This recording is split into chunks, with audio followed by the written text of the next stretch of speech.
allow someone to come in and just start shouting and protesting. It's like what Don Lemon thought he could get away with, raiding the church and protesting and disrupting the church. He got arrested, that's a violation of their property right. This is also the first that. Oh, sorry. Go ahead, sir. That's all that this is advocating for. It's called non-aggression principle. Don't violate others' property rights. It's essentially like. But where has that worked? Where has this libertarian principle worked throughout history? This is the first time I've ever heard it. It's the first time I've ever heard about rights to air. Abby, are you there? Okay, well, I've never heard about rights to air before. That's I mean, that's how what's the famous restaurant that what building was it that Well, City Corp was pretty much the first big one that but that one building with the church the church, and they built it on stilts. But same thing, Steve, from air rights is the same as to your mineral rights and your rights below the ground, what you own. And also as I was talking before about your riparian rights, you own out the high water mark when you're on water. But it's Abby, maybe I misunderstood it because I specifically brought it up. So I have a 1-story house and somebody comes in, buys up the property next to me, wants to build a 10-story building. What do I do to avoid that? And he says, well, I have to buy their air rights. So it's not mine. I'm buying their air rights, even though I don't own the property. Is that what he said? That's what he said. He basically said the only way you can protect that there's not a high rise next to you is that you buy the air rights of the property up next to you. Otherwise, so for your example, in your example, you live across the street from the beach. If someone wants to put up a monstrosity between you and the beach, you have to buy the air rights above that property line. Yeah, or if they try to put docks on the water, I've never heard that. I can explain a little more Air rights tend to be, at least in Manhattan, tend to be just on commercial real estate, not on residential. But I don't get is how can you? So I'm guessing they just bought next to, and you get a certain number of floors per square feet of. So if you have a city block, you get a certain number of floors that you can build, right? A certain number of square feet. If you want to go higher, you have to buy the air rights too. Correct. So then you buy someone adjacent to it, you buy their air rights, and then you can cantilever over it or do all sorts of interesting things. So if you look at the pictures of the City Corp building, the one with the big sort of chunk taken out of the side, it sits literally on top of a church that they built over it, and they use these angled girders to center it in the middle, and then the building goes around those air rights, right? They could have, but the city corp rights. Oh, okay. The rights are very valuable, by the way, Steve. Usually they go for auctions. But to hit some argument to what he's saying, it can get extreme. I mean, obviously, if you live in, for California, I'll use where you are, you have, homeowners associations and, you have villages. Let's say you're in a beach community, a gated community, and you're going to have restrictions that are HOA restrictions. Yeah. That was that law that happened in California to be able, what's it called, the accessory building. ADUs. Oh, ADUs. Yeah. Yeah. And the ADU law was drawn the way the legislature passed it, that it overrode HOAs. So if you paid $20 million beach view, someone could build that accessory building in the house in front of you and block part of your view. Yeah. Where it may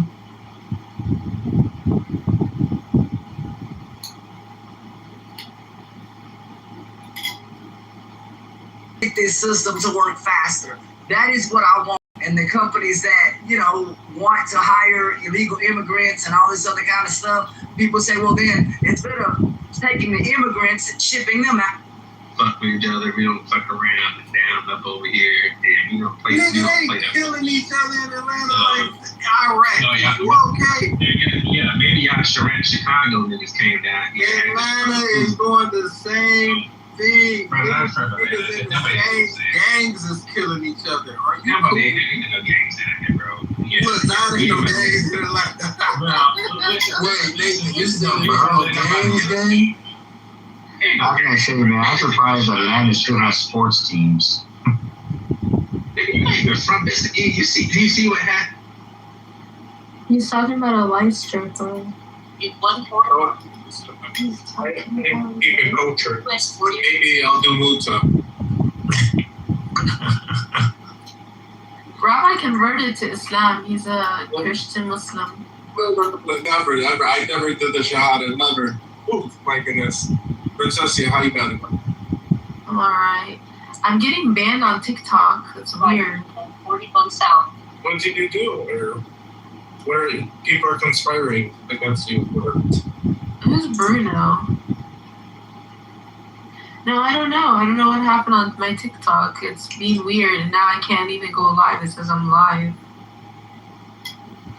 Why did it say that I'm live when I'm not live? Did you try re-downloading the app? I don't know. It's weird. No, I didn't. Yeah, that's what I would probably do. Just delete it and re-download it. Alright, now it's working. Otherwise, if that doesn't work, you can just FaceTime me. Do the regular things that you've been doing. We lost everybody. They all left. No, I can't move anymore. I can't dance like I was dancing. Not that I... Oh, so it's over. Gotta be like the gym, keep digging. Hey, Carol, why don't you move over near me? We can grab coffee every day when we're in town. Sure. Yeah, I think it would be hard to sort of, from the libertarian perspective, build anything. But it's something that you can abstract back once you have society built. You can try to retro. Boy, but what did they find on Austin?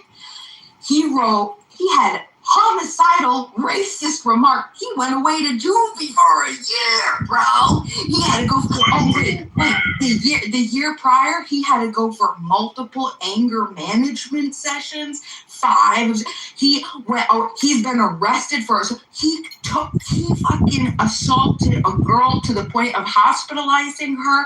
He has videos on his cell phone of dehumanizing and throwing at black kids. I mean, come on. The evidence is exactly as I fucking said in the beginning. Jeff Metcalf is a fucking racist, raised racist. As I fucking said, when you know, you fucking know. We don't need to prove to you white fucking supremacists anymore. We fucking know. Once you got that lens, once you got that clear, it just takes a moment. It takes a moment to assess the situation, and you fucking know. You know, Bama, I was really hoping this.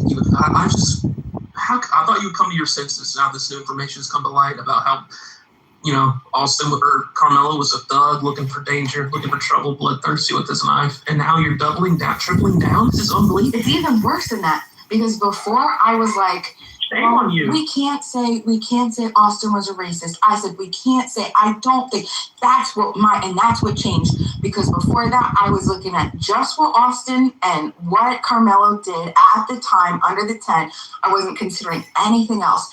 And anytime I didn't think that it was racial. At the time, I thought it was just a overly truculent boy fucking trying to bully somebody else. I didn't think that it was racial. But now, fucking racial, absolutely. He's a woman beater, too. He's a woman beater.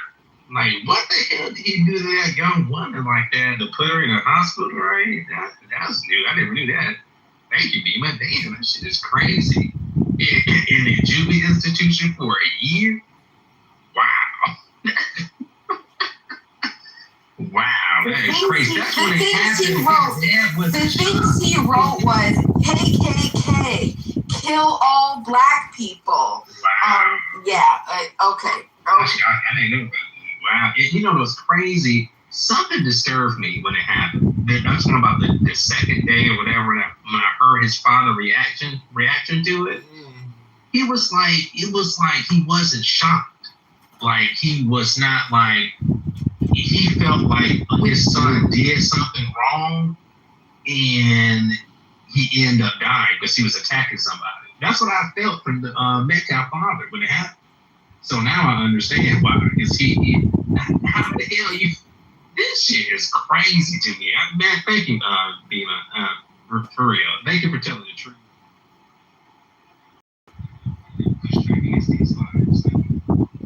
I am very sad here. And the truth is, no matter what Bima don't care about what you have to say, in particular with regards to this young man who murdered another person. Your belief about structural white racism and these white racist assholes, I don't know any white racist assholes on this app. Like, Pepe is about as retarded as it gets. There was one guy here, a fucking trucker, loser, Nazi. He's gone. There are no white racists. You live in a delusion. I am here to bring you back to reality, to rationality. Black people are more racist than white people. I don't know any racist white people. I know a lot of racist black people. This app is full of racist black people. Hundreds of racist black people. Like you. Maybe you. The point is, thank you for creating this room. And I hope everybody has a great Thursday night. You may not like me. I may not like you. It doesn't matter. But I'm live streaming you all to YouTube. And I pray you guys have a great night. Health, wealth, love, peace of mind, happiness, and strength. Improve your lives. You know, take personal responsibility. If Mr. What's-his-face, blackface Christian guy was here, he would say none of you accept personal responsibility for anything. Hello?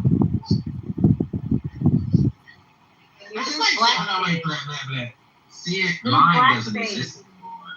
Lying doesn't exist anymore because I said so. It's not real. People don't lie anymore. Brother, if people do effed up things, that's the world that we live in. People are going to be racist, they liars, they cheat, they kill. I mean, the fact that people try to act like something doesn't exist because they have their head in the sand is hilarious. It's face reality. That's what humans do. Humans would have war with each other. We blow each other up because we go to like to another person from another country and in the same race. This is crazy, man. But of course, these type of people exist. But again, if everything what Bima said about the Metcalf brothers was true, I mean, man, he's gonna walk. He's gonna walk free from this thing. we can only hope. We can only hope. Free Nella. That's pretty bad. They put all that racist stuff. They Why for him saying anything racist is the penalty death? Free Carmelo? No, fucking fry him. Well, but my thing is, yeah, it's terrible. It's terrible that if the Metcalf brothers did say all that stuff and do all that stuff, yes, that's terrible. But my thing is, what does things they did in the past that has nothing to do with the case, what does it have to do with that case? That's what I'm trying to figure out. It has nothing to do with the case. It shows motivation. It shows motivation and intent. That's what it shows. Why did he commit a crime against Carmelo? It's like me saying, but it's like me telling someone. Wait, are we talking about the same case here? Because the case about Carmelo Anthony and Austin Metcalf was degree of force utilized. It had nothing to do with the fact of, yes, everybody agrees Austin Metcalf shouldn't have touched Carmelo Anthony.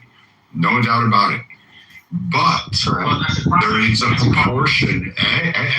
According to the law, you do not get to stab somebody through the chest because they grab your arm or they do a gentle bump on you. That is no war. You can try to justify about it. Is there being tweeted about? But what's ironic is there's actually no official reporting. And why, I have one more further, why didn't the defense bring all of this up during the trial? Because that was the whole point. That's what they're hoping to retrial. Why they're asking for the retrial? Because of the gentleman's agreement. There was something that the prosecution had gone back on where they had agreed not to bring up those histories, and then there was a violation of that by the prosecution, and then they wouldn't let Carmelo. They added something outside of the argument, and they said, well, if you do this, then we're going to bring this up, and then it would have changed all that. The time, that means the time, everything. So Bima, you're so heavily invested in all this. Would you want to free Mangione as well, Bima? Should we free Mangione, Bima, as well as free Carmelo Cotton Candy? I mean Carmelo Marshmallow. does it list the judge? That is the major primary reason that they're asking for the retrial. Again, because of the primary. Did you read the motion? So citing an elementary altercation. Did you read the motion? Yes, I have. Okay. So citing an elementary altercation has no bearing on the court. That wasn't. That was. I'm not gonna argue it. Again, just everybody read the motion. Yeah, I've read the motion. And he'll probably still go to jail for 35 fucking years. He should have got the death penalty. Okay, that's ridiculous. So here's the thing that's about ridiculous. Why? Why? Because that's self-defense. That's You know what? I can live with that, Bima. If Carmelo was white, you would have been advocating for the death penalty. Well, that's because you're not very smart, Brad. That's because you're not sensible. Different skin colors on each of the characters. I'm sorry. Yes, I'm sorry. there is nobody in this room. Sorry. Even people that are pro Carmelo would agree with me that you would advocate for it. It doesn't matter. I think Bima knows what Bima would say, and I'm telling you that it's. Anybody disagree with that statement in this entire chat? Nobody. In this entire Brad, is it believe that if Carmelo was white, would just sit here and go, oh God, he should be fried. If he was right, if Carmelo was white, I would be saying the exact same thing because I would. No, you wouldn't. Is this? I remember. Brad, we wouldn't even be discussing the case. What do you think my position on Chuck the Builder is, Brad? See, but my argument, or my thing that I was. Physical contact are both charged under the assault statute, Texas Penalty Code 2201. People circumvent the initiation. It wasn't a gentle push because it was an assault. Therefore, it put the whole everything in motion. The first initiation. It wasn't like a gentle. It was a gentle push. No, literally. Yes, it was. Wait. No, Nathan, it was a gentle push. Literally, even the defense's witnesses testified to that. Let's be honest. Let's be honest. You see the video. He didn't move from his seat. So where are you getting from? Again, I can't wait till this is getting fucked in the See, and like that's just ridiculous. I mean, like Why? you're angry. I'll tell you. For a kid who committed murder, and you're like, oh, in 4th grade elementary school, he said some racial slurs. He defended He did himself. this shit. He Like, was who sitting. gives a fuck? You were right, Brad. He was sitting the entire. He committed murder. Everybody, do you hear that? He said he wasn't. He didn't Yes, approach you can anybody. commit murder sitting He down. sat down. He was sitting the entire. He was approached. He was aggressive, but. Well, see, my thing is, my argument is that, okay, so he had a group of people that approached him and told him multiple times, even his own witness agreed, saying that he was told multiple times to leave. He didn't leave. He sat there and agitated them and got them mad. And Again, he still that continued doesn't even have to any agitate effects. by not leaving. Mr. E, that has nothing to do with the case. The case is about the degree of physical force used by Carmelo Anthony in response. I'm getting to that, Viking, because But none of that precursor, none of this bullshit actually has anything to do with the case, which is why people who are like Bima are just ridiculous retarded. You're going to bring up a kid's elementary fucking thing, but yeah, this is why he should be murdered. You know what? I'll tell you what. So the next time some of you say something on Clubhouse, should you be murdered? Is that the standard? Okay, so just for clarity, nobody is suggesting that anybody should be murdered. What we are advocating for is for everybody to be able to defend themselves without having to be obviously couldn't call it murder for us to be forced to offer severe protection to aggressors. So, Bima, I believe you. Everybody has a right to defend themselves, but everybody should have the. One mic on my nigga Skrilla, man. Y'all in here repeating the same shit. Y'all even saying common sense fucking talking points. Let me ask Viking a fucking question. Viking, understand. Carmelo definitely didn't have the right to stab that boy. But Carmelo stabbed him to death, bro. Like, I can. I'm listening to what you saying, bro. It's not like Carmelo violently stabbed his fucking boy repeatedly. You know what I'm saying? He poked the nigga and he fucking died. Sorry, but that's clearly a self-defense. Fucking, I done been stabbed and I've stabbed niggas. Okay? Alright? And when you stab somebody, bro, alright, a murderer, you stabbing them repeatedly. Okay, that calls for the death penalty. Okay? But he poked him a little too high, whatever, and the boy bled the fuck out. Okay? Maybe he should keep his fucking hands to his goddamn self. And his buddy shouldn't be. Because if I got a bunch of white boys hovering over me and I'm by myself, somebody's getting fucking stabbed. And that's just and you're going to fucking jail. But listen to me, brother. If 4 black guys, and I know your white ass, if 4 black motherfuckers, if 4 black motherfuckers was hovering around you, if you got, why would I stab 4 black guys hovering around? Brother, if you have 4 black motherfuckers being aggressive, coming at you, and one's really coming at you, and you got a knife in you, you bet your white ass he's getting fucking stabbed. So is he going to punch me and going to put my body in harm? Let me say this. I repeat this. Carmelo did not mean to kill that boy. That part doesn't matter. A group of fucking white boys. It wasn't even a group. It was one fucking kid. It was one-on-one. You can see it was a few of them. No, it wasn't. It was one fucking kid. And every 21 witnesses testified to that. Even the defense witnesses. The ones called for Carmelo, you're wrong. It wasn't a group of them. It was one kid. Group, okay. No, it wasn't, dude. You're lying. Really aggressive with Carmelo. You're lying. Carmelo, watching the scene, it's 4 or 5 white boys. Again, you're fucking lying. Hold on. Skrilla, I fucked with you, man. You for your black advocacy, man, but I gotta call you out, brother. Come on now, man. He at the school, gang. He had a few options he can do, bro. You can either right, so you can't stay. It can be 10 white boys, bro. You supposed to either get the fuck on, nigga, or catch the fade, bro. When you're a child, when you're a 17, 16-year-old child full of testosterone. Nah, we don't want to hear nah. He brutally stabbed and murdered him. He didn't poke him. He brutally stabbed him. He was supposed to get the fuck on, man. Do you understand the difference? And he would not have taken the stand, by the way, Bima, by the way, Bima, I don't think he would have taken the stand anyway, just based on that he probably would not have been a good witness. And about 50% of those cases, you don't put them on the stand. If you look at historically, brutally stabbed him. He's about to walk free. So what kind of murderer actually?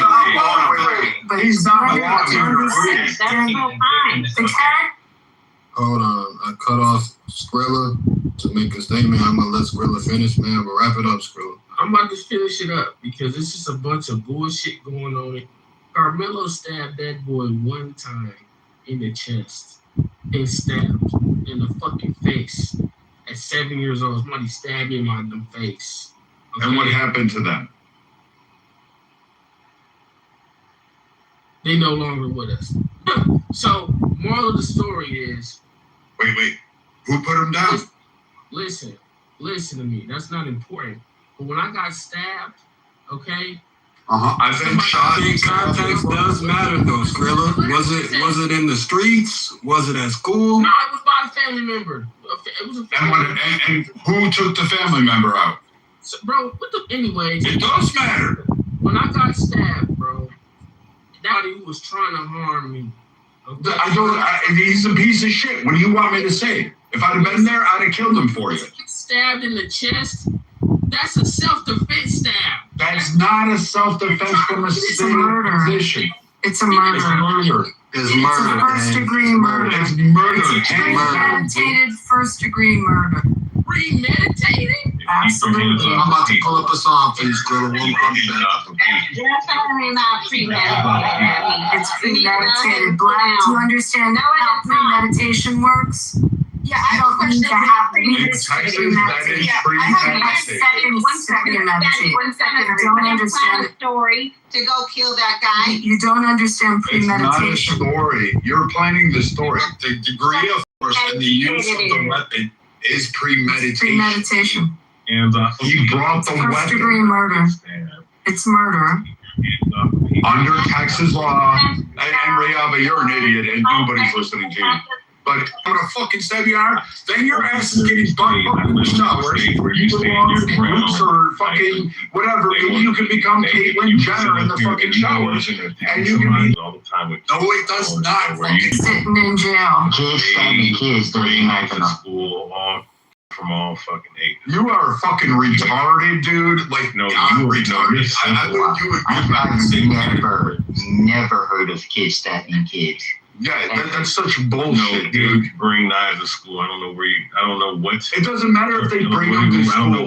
They don't stab fucking kids in the chest, you dipshit, you fat fuck, you overweight.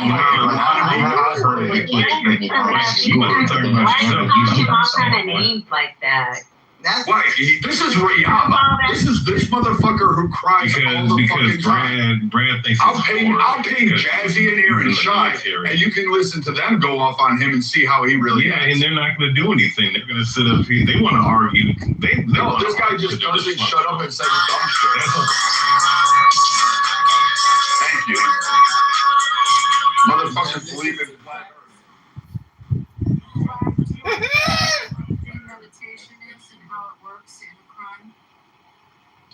Yeah, go ahead. No, I don't. Go ahead and tell me. So premeditation is your mental state, and it's whether you're considering doing the crime or not. It's the conscious choice rather than a sudden impulse or an accidental impulse, and that's the concept. That's the legal concept of premeditation. You can form premeditation in seconds. It doesn't take. You don't have to have an hour, or even you can in a very short period of time make that conscious choice to commit the crime.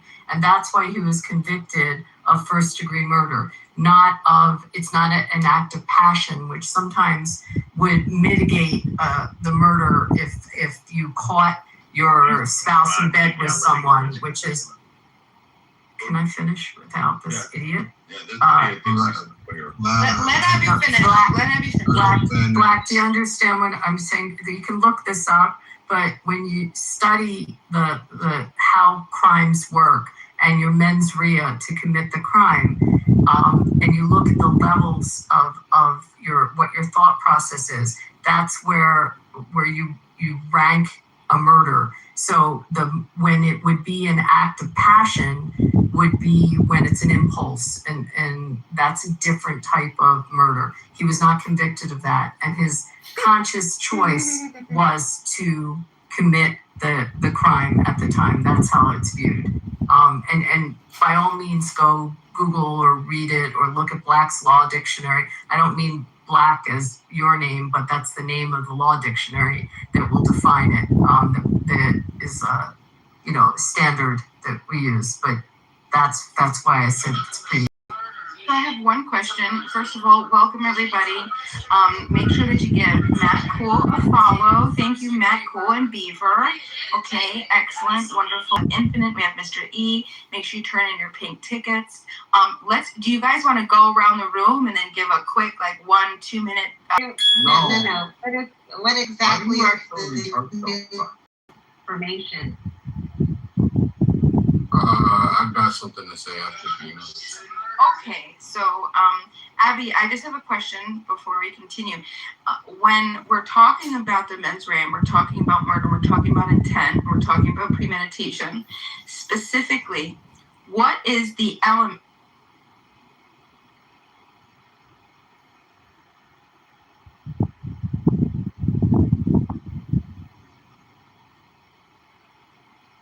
Israel, the PA, and Jordan that lays out it lays out exactly what I'm telling you.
The woman was in imminent fear of her life, and could show and could testify that fear.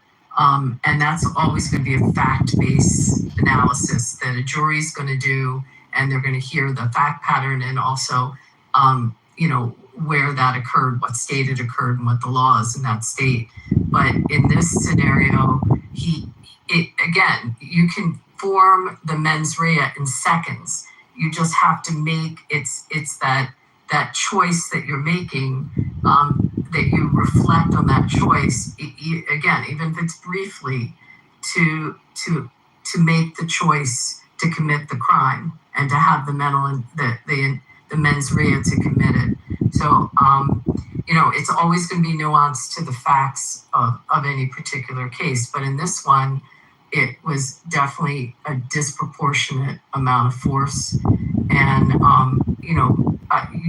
you're going to go around the room and talk to people. I mean, my point on this case is I don't think he would have testified regardless of the alleged, gentleman's agreement. In a lot of these circumstances, he did not seem like someone that would have helped their case if he took the stand, and he would have been destroyed on examination. Not only on the character issue that the door would have been open to and all of his past behavior, but just generally as a witness, that always has to be considered. So that's just my take on it.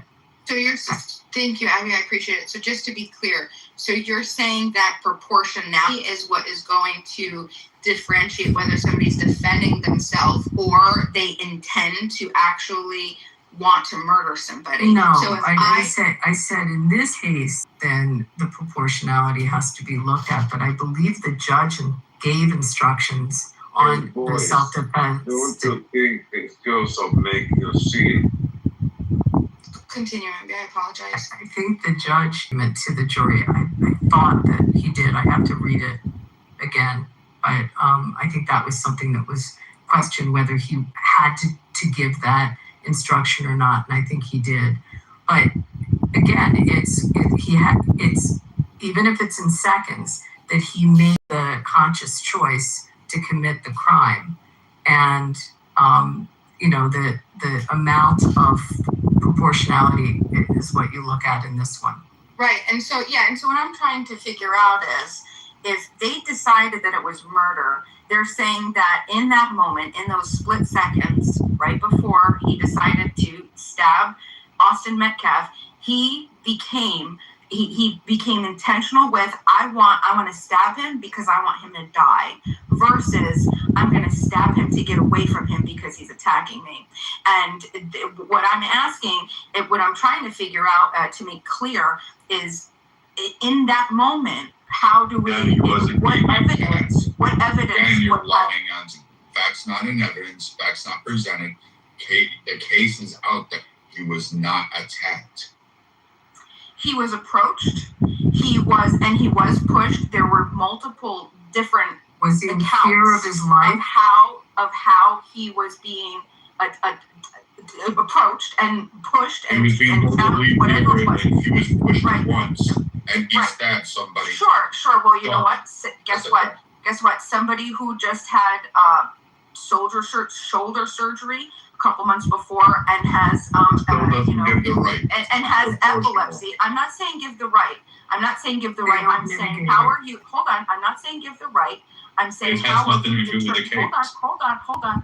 I'm saying, how do you know that made him in that moment, those seconds before he stabbed Austin, that he said, I want to stab you because I want you to die, because I hate you, versus I'm going to stab you because you're attacking me. Or the fact that he said, come on and find out, and hot motherfucker is basically what he said to the other kid. So clearly his shoulder wasn't bothering him. Clearly he wasn't in fear. Clearly he was looking for the aggressor. But none of what you said is actually fucking evidence against the proportionality that he used and the claim of self-defense. Again, you're adding shit that is not relevant, not part of the trial, not corroborated, nor any of the witnesses on the defense's side. Fuck the prosecution. The defense's witnesses don't corroborate your own bullshit. Get it right. We've here, everybody. See, Brad, you got to realize that Bima believes that we live in a structural white racist society, and if every day you're not fighting the structural white racism, you are part of the problem. I think you would make that under general trial advocacy. I think you would probably make the determination separate from the whole issue of the gentleman's agreement, because I just don't think that would have been beneficial to the defense. That you could be right about that absolutely. But we don't. See, Bima, do you hear your superiority when you say you could be right about that? She's a fucking attorney, you stupid horse breeder, you fucking idiot. This is calling her an idiot because she goes against her bullshit narrative.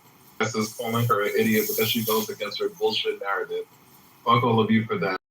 First of all, Fuck yourself back. I wasn't saying fuck you, Viking. Like you said fuck all of us. I take offense. No. Well, okay. Well, it's not that deep. Like, I'm just saying, like, I don't like being attacked because what she was saying. First of all, she was asking legitimate questions, and I think that that's important here, because what bothers me is the rush to condemnation of this young boy who obviously, first and foremost, he was the aggressor. You know what's fucking aggressive? These fucking Metcalf twins and another boy who is apparently, they were all corroborating together, were harassing him. You know what's really aggressive? When you take a knife and you just poke it in the heart a little bit. It's just a little poke. That's aggressive. Kill all black people and hail her, as well as a racial slur. What? Yeah, So that's wait. I just want to make sure that's on record for everybody in this room.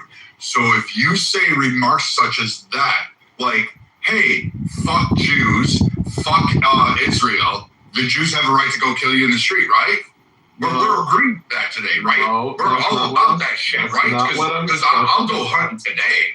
Like, I can get a free body count for fucking ever, right? We can do that shit, right? You see how dumb you sound? No, I know I don't sound dumb, because we got another stabbing him. An officer has been intent, which is detected. the whole reason why Beamer was asking those questions, because you're assuming intent. And It's I not think that intent, you don't have. it's proportionality of force. That's what he was Oh, really? convicted So of. proportionality of force. I like how, let's keep that same energy with Renee Good and Alex Preddy and these fucking It's ICE pretty agents. good. You're I going don't to hear get that. fucked up if you go interfere with a They were the federal facts in this investigation. case. It's a No. complete different They were case. the What happened to the facts First in Amendment? this It's a state. completely First different Amendment. case. Different No, state, they were different when you call set of interfering, facts. I call First Amendment. I call You it's not the First Amendment. It's actually the blocking, using your car to block federal agents is a crime. Oh, That's not true. Terrible sketch. Yes, it is. No, it's not. You're And stopping even us if from it, doing that. and even if it was, to what Brad was just saying. Beamer, keep the facts on this case. Try to. Hold on, Abby. Even if it was, the point that I was, first of all, I was speaking to Brad's argument that we're talking about proportionality and escalation of force. That was the intention of me bringing up Renee Good and Alex Preddy, because even if they did commit crimes or blocking a federal agent, so blocking a federal agent committing a crime, just like these Met guys who pushed The two are not Carmelo, comparable. which is, hold on, it is comparable because No, it's they not. pushed him. They pushed them or one person? Was it they or was it one? It's an Yeah, it's so. Yeah. Crimes. They have nothing to do with each other. They do have different, they have very, very strong parallels, especially to the criticism of them. Because we're talking about the escalation of force. So aiding and assisting a criminal is the same thing as a young kid stabbing another young kid in the chest. So he just stabbed him out of nowhere? No, he didn't do that. He was pushed. He may have antagonized him. He has a First Amendment right. It doesn't have a First Amendment right to murder. And then he was pushed, which is an assault, unconsented. He was assaulted. So you murdered someone I didn't push. I didn't stab touched? anybody because he pushed me. Maybe first of all, there were two of them against him. He didn't know There was one. There was Like, one. There was one. Look at It's the confirmed video. by 24 fucking witnesses, including the defense's fucking witnesses. They confirmed it. It was one. It wasn't a group. It wasn't more than one. It was one. Okay, what was the size difference of Someone this put one? it in the Size chat. difference has irrelevance. It does not make No, it's not relevant. So if someone bangs on your car, someone put this in the chat. If someone bangs on your car, you have the right then, based on your logic, to plow your car into them and run them over if they bang on your car. That's not what happened. That's based on your facts. That's what I'm saying. Based on Use disproportional force because someone banging on a car is a battery. It's not any different than pushing someone. It's a battery. So you're saying you could then press on the gas and battery is not. You're talking is a about battery to object, touch property. something. No, you're absolutely wrong, JJ. Versus. I'm sorry. See, Black Girl, Mr. E, I just want you to listen to this NFR and just realize that some people accept no personal responsibility. All they want to do is be gay and deflect and be obnoxious. I don't care how you orgasm. If you want to suck a dick or put a dick in a booty hole, or vice versa, that's your choice. I don't care about homosexual behavior. Black Girl, I'm just trying to make a point that I'm not being, homophobic. I am highly annoying person phobic, or a chap phobic, which is super highly annoying person phobic. I do not like highly annoying people. I am willing to listen to this person here on Clownhouse and live stream him on YouTube. But in the real world, I would not engage with this person and I would run away. When they're in their car, look it up. Oh, when they're in their car. That's different. So then you're in your car and you press on the gas and you run them over. That's what you're saying you can They do. didn't run well, that's not what Renee did. You are a sick individual. I am, excuse me? tell me where you He's doing studied that for law attention. That's all he wants. Finish your submission. and criminal law. Just read what a battery is. And finish it up, man, because we got some other speakers that want to speak. You're getting like triple team right now, or niggas just gonna have to come back to you.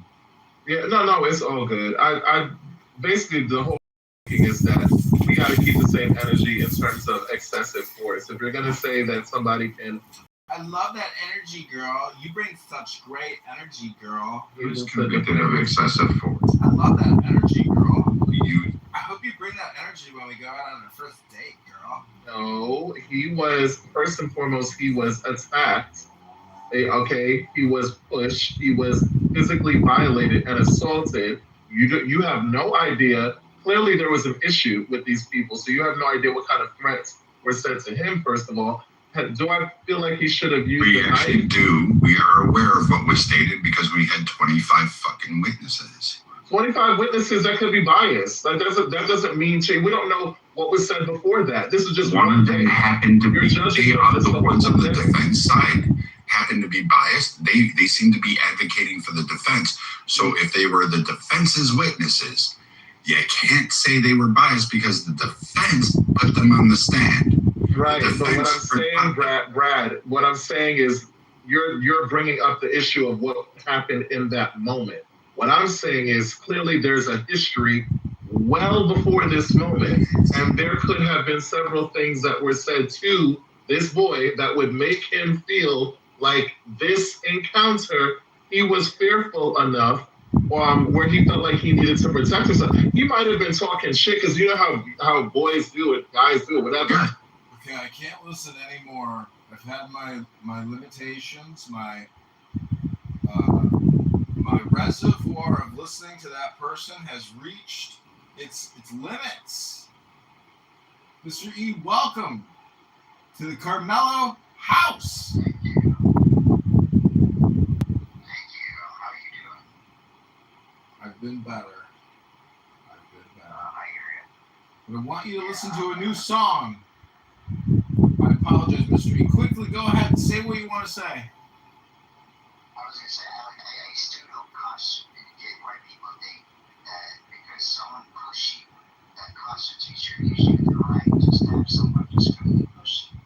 You're 100% right. I mean, imagine being at the library, you're trying to get out, and somebody walks by you and pushes you. Does that give you the right to pull a knife out at the library and, just poke them a little in the heart to defend yourself? No. That's illegal. Illegal. It doesn't matter how gay you sound. If you're a black man posing as a woman and you want to talk about Austin. Fucking racist Austin all night long. And Carmelo. Oh, that naughty boy. Oh, night long. Well, it's a show. You got to realize you're being.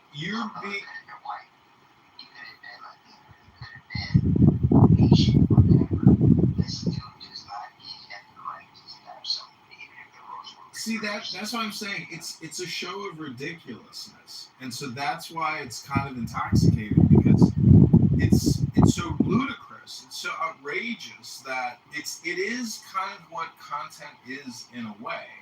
That room right now is a very good example of what you could call like premium quality content because it's controversially stupid.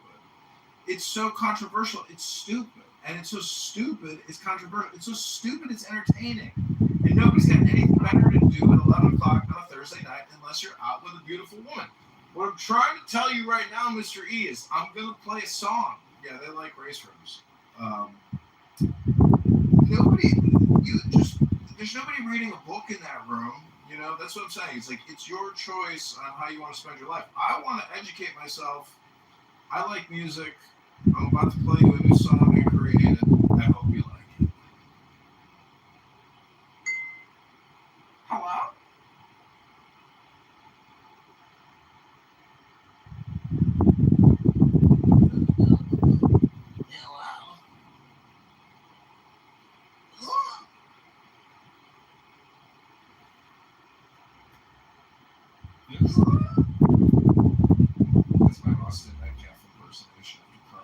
family. He's like, what happened?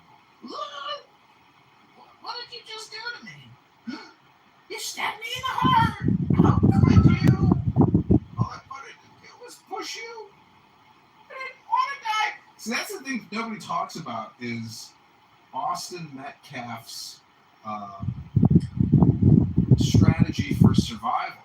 Like, he was not prepared to survive a possible knife attack. It kind of shows you about situational awareness. And I respond. You don't get to tell me how to respond because I don't know what you're capable of. I don't even know if you have a weapon on you. So That's another good example of like Clubhouse ridiculous. We're now talking about how he could be attacked on Clownhouse with a knife. Like that, in a gay voice as a black man. It's pinnacle content.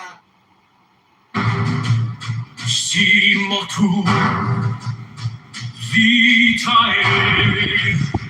Learn then, oh my son, that all vitae.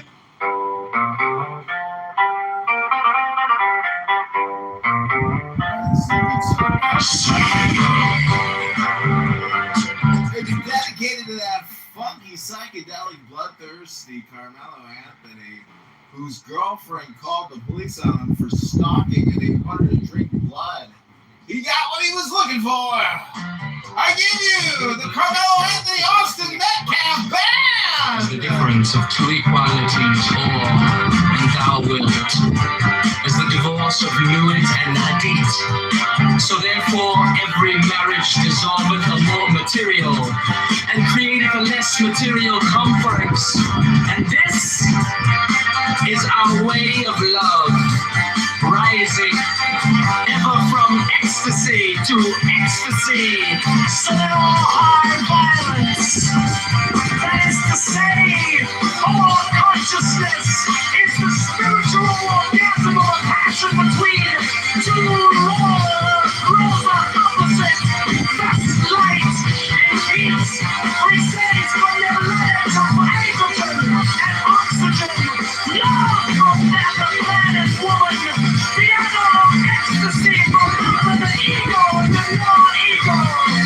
But be thou well grounded in this thesis corollary, that one or two such marriages do but destroy for a time the exacerbation of any complex, an eruption in such as a work of long habit, and deep searching darkness for the germ thereof. But this once accomplished, that particular complex is destroyed or sublimated forever ete marmis. Is made from smoke, which at first probably seemed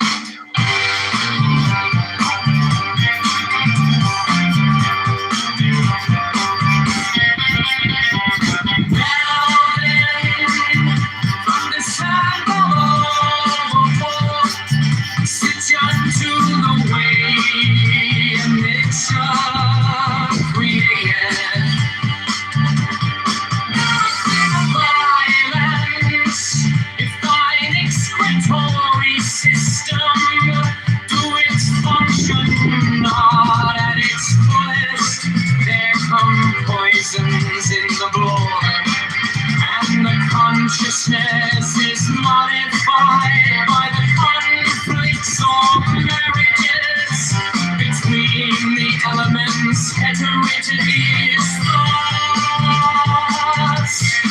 If the liver be not efficient, we have melanton. If the kidneys coma, if the testes or ovaries, loss of personality itself. Also, and we poison the blood directly with belladonna. We have delirium vehement and furious with hashish.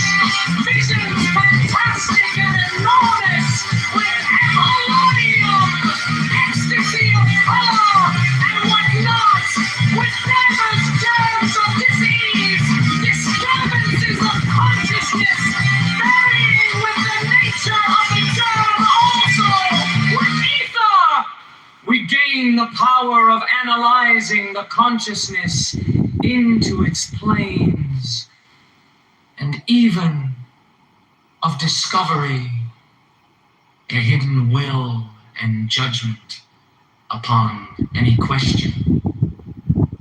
And so for many others, but all these are, in our mystical sense, poisons. That is, we take two things diverse and opposite, binding them together so that they are compelled to unite. And the orgasm of each marriage is an ecstasy, the lower dissolving in the higher.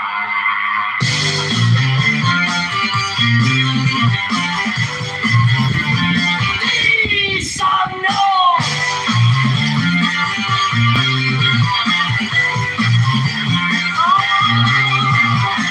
This one from the head, from the end, that secret way lying a dawn wherein is a rest house prepared for thee, or to him whose physical needs of whatsoever kind are not truly satisfied, but in the physical or lunar sleep appointed to refresh and recreate by cleansing and repose. But unhemmed, that is bodily pure, the Lord bestoweth a solar or lucid sleep, wherein move images of pure light fashioned by the true will. And this is called by the Kabbalists the sleep of Shalom. And of this Don also Porphyry made mention, and Cicero, with many other wise men of old time, compare, O my son, with this doctrine, that which was taught thee in the century of the Gnosis concerning the death of the righteous and life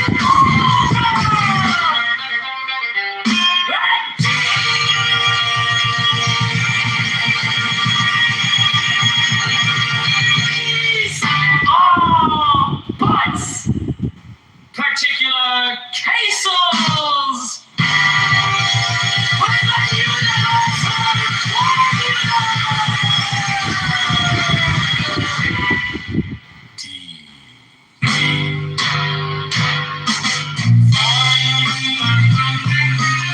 These are but particular cases of the universal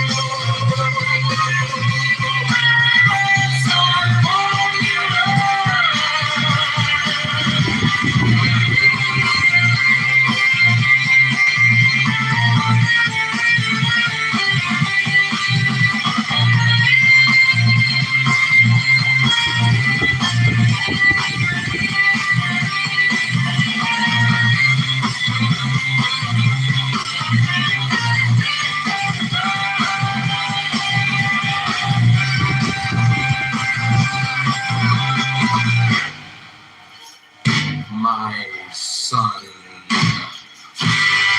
It goes faster, yeah! There shall come unto thee a second state of physiological being, in which is a delight.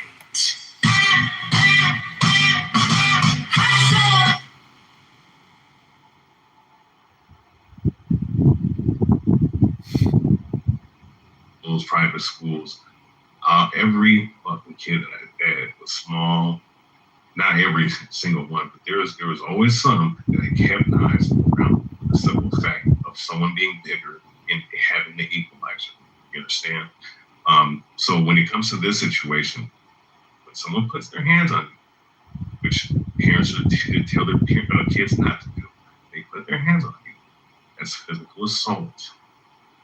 All right? That's what everybody's taught. And if someone pulls out that knife and says, touch me again and see what happens, what the fuck do you think he's talking about? He's not provoking him to fucking come. He's warning him, touch me and see what the fuck happened. Scenario. If somebody words it a different way, what you're doing is you're playing semantical games. They didn't practice little weirdo games. That's what he did. And no, he didn't. That's not even the scenario. Stabbed him, and that's what ended up happening. No, right? that's not Now, even if his you go own into shit. Right, Charlie, you done? legality. Malcolm's gonna go. Yeah, fuck. Bima, it's only been like 60 seconds. I'll be done right here. Just let me fucking finish. You understand? You let fucking people ramble for like 5, 6, 7 minutes, but cry when I fucking go for like 60 or 70 seconds. You know what I'm saying? Are you crying? I'm about to end right here. Crying? Are you crying? Oh, fucking. Just focus. Just focus. Anyway, so with that being said, wrap this shit. crying So with that being said, all right. Right, and you know, of course, with these different laws in different states and all this other stuff, so people have their own interpretation of the law. All right. If we're dealing with medieval times, we're dealing with ancient times. You put your hands on somebody, they're liable to fuck you up with hands or with weapons. So that's what ended up happening. That's how I look at it. And if the shoe was on the other foot, I would feel the same exact way. All right, but of course, you know, when you're having this type of talking points with a bunch of racist faggots, all right, that are on stage. So the faggot like you who doesn't even know that. Of course, they're going to feel some kind of way. But all in all, with that being said, right, is he going to face certain things? Yes. But was he in right to defend himself based off the narrative and based off of this story? Because I do believe it's a psyop. Yes, he was. He's wrong. The psyop. It's a psyop. Big crap. Malcolm, did you want to? Malcolm was gonna go. Malcolm. Yeah. So it's like what's his name said, Troy or whatever, right? Like I said, it's like let's say I'm walking right, and I went inside a restaurant, and the person right there tells me, "Leave, get out," right? And he's just eating there. He doesn't own the restaurant. If an owner comes and tells me leave, I'll leave. But Austin doesn't even own the field or none of that. He came and told him leave. Why would he do that? And like he said, he's not escalating the fight. He told him, he's giving him a warning. He told him, bro, I don't want to hurt you. I have a weapon on me. Please leave me alone. I'm scared. What's his name? The guy that died? Never said. He had heart. Hold on. He had heart. He wasn't scared. That's what it is. He approached him. He touched him. And then he did what he said he was going to do. But RIP to him. That's what I'm going to say.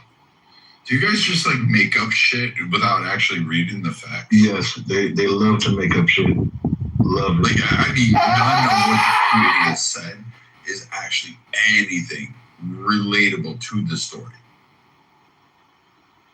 So, I'm going to back up what Raya and Malcolm said. And the reason is because of who approached who first. And it was Austin. We know for a fact that Austin approached Carmelo. Carmelo was minding his business. Austin went up to, scaled the bleachers, stood over Carmelo. So he was the initiator of whatever was going to happen after that. Austin initiated. That's not what the witnesses said. The witnesses said Carmelo was the initiator. Well, we know that that's not the case because when we watched the video and we listened, it was Austin who moved towards Carmelo and went over to Carmelo. So we don't know, and this is the thing. What I will say is that we don't know exactly what was said in the timeline. It was said. What exactly Austin said to Carmelo to have Carmelo respond the way that he responded. Plenty of testimony about that. There were lots of people around. Mm-hmm. Right, a lot of people, a lot of kids. 20. There were 20 of them. Right, who still went to the same school, right? And you think that all 20 of them heard? You saw those. What was he screaming it? Was he screaming it? Do you think, how, if you're having a conversation, if me and you are having a conversation, how far away do you think 20 people? The testimonies were all checked. They were all huddled under a tent because it was a little rainy. Right, and was and there the guy anything that was sitting next to him testified as much. What was said? Okay, then what did Austin say? Well, then tell me then. Who said the first thing? What was the first thing that was said? They told him to fucking leave. Who would like to give it a go? Well, why would he Viking seems to know. Viking talks about us. He seems to know. To believe it's Viking, not the hold on, field. wait. No, I don't want to hear anybody but Viking. Viking. They told him to fucking leave. Are you deaf, dumb, or just like fucking obtuse? I'm sorry. Other people were talking. So Austin told Carmelo to leave. It wasn't just Austin. There were. It was literally 20 fucking kids that told him. I'm just talking about Austin. What Austin said to Carmelo. Okay, right? Because everybody didn't interact with Carmelo. Remember, your argument is that it was only between Austin and Carmelo. That only Austin approached Carmelo. There were more people that approached Carmelo than just Austin. There were people. They all told him to leave when he came to the tent. And again, that is irrelevant to the proportion of force. Well, that's interesting because just a few moments ago you were saying that only Austin went over to Carmelo. Only Austin went over to Carmelo. You're trying to conflate shit and you don't even know the facts. So there was only one person. So we're just honing in because not everybody. I can't yell at somebody who's seated down under a tent with a team on the other side of a fucking tent. No, because what we're trying to hone in on is who the activity was. No, what you're trying to do is just make some stupid fucking case and you sound retarded and ridiculous. I'm trying to hone in on the actions and the timeline of the actions. You're not. Well, you're not going to tell me about because that's literally what I'm doing. I'm saying no, you're not. At the actions. What you're doing is doing cakewalk.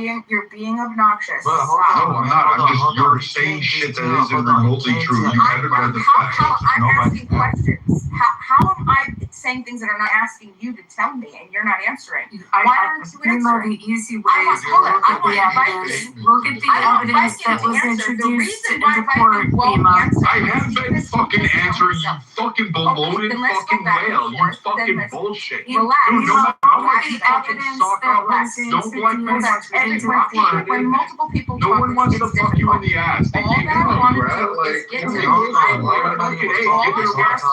you can't make up your own fucking narrative and then try to attribute it. And then you think one or another, you think you sound smart and you don't. Brad, all right, if anybody is under the belief that I'm trying to sound smart, you could just throw that out. Okay, that's the first thing. But what I'm trying to do, what I'm trying to do is, it's weird that people try to think. I mean, like, I don't know why somebody would go to that. But what I'm trying to hone in on is the actual back and forth and the progression of activity between Austin specifically and Carmelo specifically. So what I'm asking, because everybody's saying that we don't have the information and we're not using, I'm asking the person who's been claiming that we don't. You don't shut up and you're not listening. Austin's the only one that I'm asking questions. Again, fucking a bunch of people told him to leave. Right, but I'm nobody asking approached him. Austin did. Understand that. I understand that. You can read the reports. You see, the thing is that he doesn't. Brad doesn't listen. I understand that there were multiple people talking, but we are trying to hone in on specifically what happened between Austin and Carmelo alone, because only Austin and Carmelo were in the altercation. And we know that because Brad has been saying it the entire time, that it was only one person that went to Carmelo and touched Carmelo. Okay, so what I'm trying to do is I'm trying to backtrack to start with a timeline. So we have Carmelo. You're not even adding anything of value. Like, you'd be better off just sucking your horse's The reason that I can't add value is because I mean, at this point in time, you're not saying anything. Yeah, so does anybody else? Trying to be clever. I'm trying to be clever. No, that's not true. I'm trying to find the timeline. I'm asking questions and I'm trying to be clever. Alermo, do you know the timeline of explicitly what was said? I think what you guys don't like is that what's the evidence say, Bima? That's what I'm asking. She didn't read it. She doesn't know it. Would the court evidence? Abby, do you know? Would you share it with us? I trust you. What I would do is I would look at the witness testimonies that were also witnesses that were properly impeached and vetted So, and look at the cross-examination of those witnesses, read the testimonies. You can't go by what just conjecture is. There's actual evidence that got introduced in the court by eyewitness testimonies that were under oath. Your view of a video without full, understanding all of the specifics of the video, it's probably better evidence to hear the eyewitness testimony. I would rely on that, and that's what you should be looking at, not what you think maybe was said, but in fact what the witnesses corroborated. That's how I would look at it. Corroborated. You are, and she doesn't have to do that to form a conclusion. That is. I think the biggest problem is that you keep doing that, like, weak ends of this argument to make this happen. He didn't have the justification to be where he was to make sense of it. I'm not saying that he has to legally justify himself, but I'm saying all his actions tell the story. You were there under their tent. They asked you to move. You didn't. You were there by yourself. You wasn't with your team or anybody else, right? You had a knife on you that you can't justify to this day why you had it there. Like, there's just so many fucking flaws in this premise that it's hard to entertain that anything he did was justifiable right that day. That's why you don't approach anybody. What do you mean? To my Metcalf approaching or him? Because the logic would be that he was in the outnumber. He should have just went to where it was safest. If he's so scared, then you wouldn't go into enemy territory and start talking shit. That's not logical. He wasn't scared at first. He was trying to avoid the rain. So why was he there, Malcolm? Make sense of that, sir. Avoid the rain, right? And then what's his name? No, hold on. He came and told him he walked past several tents. He doesn't have the right to tell him to leave. You can't tell anybody. No, you can't. It's not the coach. You can't just leave. It's not the coach. He's not a cop. That's so irrelevant. What's his name? It's irrelevant. You can't tell someone to leave. He was supposed to call the cops. Call the cops. You can tell anybody to leave any fucking place. They don't have to abide by it, but you can tell them. Please. That's it. It's a cop's job. He can tell him what he want to tell him as well as he can tell Metcalf to fuck off. And he can be scared. He can be scared for himself and try to protect himself. Well, yeah, but your actions have to show you're scared. Not you challenging someone. In this You're not gonna criminal matter. Yeah, but you're not gonna. How are you so scared that you would challenge someone to fight? You would not be saying this shit. No, I would say something. Absolutely not. It's bullshit. I'm calling spade spade. This is black and white, bro. This is really just you don't bring a weapon to school and go into enemy territory and jump into a fight. Enemy territory? It's fucking school. Yes. What the fuck? Bullshit. You know what I mean? You're going into another school's tent? Are you That's why America, hold on, most schools have security, right? So if anything goes wrong, security or the cop handles it. Oh God, these are all logic goes out the window to try to justify the shit, man. Come on, you don't do that. Cops, you're not a cop, first of all. You can't do that. You can't tell anybody this is relevant. Like if it was your house, that was your house. You can tell people what you want to tell them if you want to. I can understand you telling them to move. You can tell someone to do whatever the fuck you want. If I'm telling you, bro, don't talk to me. I have something on me, right? And then you still approach me, right? I'm telling you, I'm scared. Please don't touch. Don't talk to me. I didn't say I was scared. That didn't happen. Nobody said that. Why do you keep saying that, Malcolm? You never said you were scared. Well, but to be listen, this is the bigger bullshit. Real quick, y'all keep making an argument for the point he didn't even make for his fucking self. Y'all already seen the trial is over, right? He didn't make this argument at all. Y'all are actually creating a defense for this dude that's never existed. Why don't you win? Why can't you win? I don't know what stratosphere you guys feel like you're involved in. And here's the sad thing about it. A world, there's not a logical world that we live in where it's okay to go walk up and push somebody, try to bogart somebody out of the spot where they're legally able to be in. You don't do that. And you don't do it by this Christ. Bullshit, Char. Exactly. Especially Israelites with your part of, Char. Y'all won't let people spend the y'all fucking tip. Come on, seriously? Yeah, you know what? You know what's gonna happen? You're gonna get thrown. Well, first and foremost, I don't even. I don't. You know what I'm saying, though. But if it was, listen, somebody pick somebody up and throw them away from the spot because they try to bogart. All right, and we told them 20 times to stop doing that shit. It's not gonna go down like you think it's gonna go down. Yeah, you know what's funny? I've been called the cops at least 10 times. You know how many times we got arrested? 0. You understand? So don't even bring that up. The point is, he invaded the boy's space, and the boy gave him several warnings, and you know, it is what it is. You're saying These people make certain maybe he committed capital murder and he could go away for life now. It's not murder. That is not murder. It's manslaughter. You know, it's funny. You know, because mind you, you know, and it's funny. It's funny. This country, It's not capital, Norm. It's first degree you know, murder. so the thing is though, like, you know, there, you know, in Torah there's a certain thing called manslaughter. Manslaughter is exactly what he committed based off of Torah. You know, but when you're dealing with law with scumbag lawyers and whatnot who like to put cases on people and whatnot and try to find loopholes in the law, because there's so many different laws in this country, you can't even keep up with it. Like 50 different states with 50 different laws and little people in the heart and certain legalities and statutes that you can't even keep up with it. So what he did down there in Texas, you know, if you did that stuff up here, you know what I'm saying, they're going to look at it from a logical standpoint and be like, look, at the end of the day, it's manslaughter. You might get some time, but we ain't going to put no first degree murder on the dude. It wasn't like he went up and just stabbed the dude, you know, premeditated, you know what I'm saying, off of something that the dude did not. No, he didn't murder. He didn't murder without just cause. Right? That's first degree murder. You know what I'm saying? But it's all good. You're a devil, and you Abby hate black. All right, thank you guys. I appreciate that. Angel, you're defending the bloody murderer, not me. Are you there? Yeah. So they killed. Any of you guys would like to speak on the title? Yeah, so what's the new information? His character. That's the new information.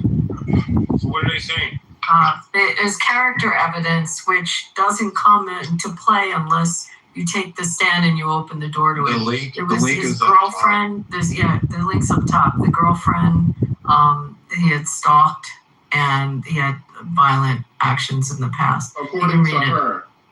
But y'all don't give a fuck about So he just asked a question, what's the new information? So I'm answering his question. Look at the top, and it was information about his character. He said he was thinking of stabbing somebody and licking the blood off the knife. He said that in a text message to his girlfriend. And the girlfriend went to the principal and said she was afraid for her life and that he was stalking her. Well, I'm not gonna lie. That definitely changes. That definitely changes a lot. I'm not gonna lie. Like, you know, just like for an example, if a school shooter was to send a text message to someone saying, "Hey, I'm planning on killing people. I'm planning on shooting up a school," right? That would definitely change the way. Hey, did anybody read this article? Hold on, one sec. Right? I'm not saying that I feel like he's guilty and innocent, right? I'm just saying. Well, yeah, I'm just saying, right? That definitely changed it. The fact that he says, I feel like stabbing somebody, and he's carrying a knife in school and all of that stuff. All right, did anybody read this article? Or we just looking at the headlines? Now, it does say those things about Carmelo, but let me go back to it so we can read it together. In exchange for not using that evidence in court, the defense lawyers agreed. Hold on, let me go just refresh. In exchange, because this is after they talk about the girlfriend, ex-girlfriend, talking about the knife picture. It was a gentleman's agreement. Yeah, they agreed not to bring up Austin Metcalf's juvenile criminal history, which included graffiti that included vile racist stuff. All right. That's what I'm saying is we have to read these things. Did read it. But it was an agreement. Well, if Austin has a history of racism, that also changes. That would change the dynamic. Exactly. It has to change the way we view this whole situation. But and he was this is what I'm gonna say on this case. So it doesn't sound like this. It sounds like you guys are saying it's a stalemate. I'm playing. Yeah. I'm being. Man, I've actually decided to take. One second, Rob. What do you think? One second. Let me say this really quick, right? Because I'm being as non-biased as possible and just reviewing the information, you know, based off how I see it, right? If one person made a statement saying, "Hey, I want to kill somebody or I want to stab somebody," and the other person is a juvenile delinquent, has a history of racism and violence, right? That definitely changes how we gotta view this situation, because that means Austin Metcalf very well could have been approaching him or approaching the situation through the lenses of a racist, through the lenses of a provocateur, through the lenses of someone who already has issues, internal issues with black people. In this case, The testimony doesn't say that. Testimony is not her purpose. My testimony was never. Maybe They y'all didn't bring can character. but There's what's the name of witness testimony on what the interaction was between them. Neither What I'm saying is their witnesses characters that testified. No, the character statements. No, but the character didn't come in. But you That's just what I'm came in saying. the room out. So what the character evidence comes in when you open the door to it, and When I read this whole often in article, those, and you've seen criminal trials. I'm sure you've gone and watched some in court. Very often. No, everyone. I assume everyone in the room has either watched TV of trials or you've gone and watched a trial. Very often, the defendant won't take the stand. It's about 50% of the time that they do. And you have to be pretty confident that the defendant is going to be able to handle cross-examination. So that's the point, whether they're making the argument that he didn't take the stand because of the gentleman's agreement. But there's a really good possibility he wouldn't have taken the stand regardless of that agreement. I actually agree with you on that, Addy. For me, from the jump, I chose not to take a side per se. You feel me? I didn't want to use something that happened amongst two kids, two youth, whatever you call them, teenagers, and try to put an adult way of thinking on that, or even my viewpoint of the world and whatnot. I think that the young brother, unfortunately, man, he did that shit, and he got to deal with the consequences. Yeah, but the consequences, Rob. The consequences. No, hold on. Now, from the jump, I felt like, because I know my state, I know plenty of people that have filed murder charges in Texas. I felt like there should have been a good lawyer would have argued this was manslaughter. Like, it's no way that you should have went to trial with this as a murder warrant. I mean, as a murder trial, but it didn't happen. Unfortunately, turn 18. Ain't that because there's precedent. Rob, you're acting like this guy's a little kid, bro. No, there's precedent. So, and I'm not even. There's precedent manslaughter. That's why I thought that it would possibly get a manslaughter charge. And I know that a good lawyer could have argued that. But nonetheless, that's just my opinion. I could be right. I could be wrong. The fact so that they tried him for murder. In the heart. I mean, the fact show he did do that. Yeah. And he admitted to doing it. And it's like, and that's why I'm like, I think what it is, man, I don't like admitting this shit, man, especially in front of some of y'all. What I think it is, man, is because he doesn't fit the profile of what we would normally see of a young black dude going to prison. Like, and I think a lot of people see that he in a good area. He's, for all information we got, he's a pretty good kid up until this little story coming out, which could be a smear campaign too. In lieu of the judge situation, but that's another combo. But in all intents and purposes, he seemed like a pretty good kid. He comes from a two-family home. He doesn't fit the description of the average young nigga that goes to prison for murder at 17. I know plenty of them. Shouldn't, Rob. That's so no, but this is the thing. I'm not saying that he should be in there for 30 years. I am saying that I think that just me, call me cynical. Hey, if this happened in South Dallas or Oak Cliff, I don't think most people would give a fuck about it. I'm gonna keep it a beam with you. Right, yeah. Man, that nigga should have done, regardless of the. I'm gonna keep it a beam with you. That came out, man. I still think that he should have either read or caught the fade, man. There's no, I just can't find any reason for a nigga to bring out a knife and stab somebody at a high school track meet, man. Timothy, surprisingly, I agree with you. No, I just don't think that 30 years when we have similar cases in our state, you feel me? That's up to the jury. The jury heard the evidence and deliberated. It's up to them. Yeah, but see, this is what I can't stand is when we say, well, that's the law, that's the jury, but then we don't seem to hold that same energy when it comes to people that we want to defend, i.e. Trump, i.e. ICE, i.e. Trump. Man, like let's not bring, don't equate it, bro. No, hold on, Rob, because what I'm saying is that I'm pointing out the hypocrisy and the selective outrage that a lot of conservatives do. It's fucking irritating. Now, mind you, in this particular case, and keep it on this case, clearly he stabbed this boy. That is a fact. But the reason the penalty is supposed to be based on the intentions of the act. And you can't sit here and tell me when you know that this fucking boy who died, which is a tragedy because he still died untimely, but he was a fucking racist. He was. So we can say There's he evidence died? of that.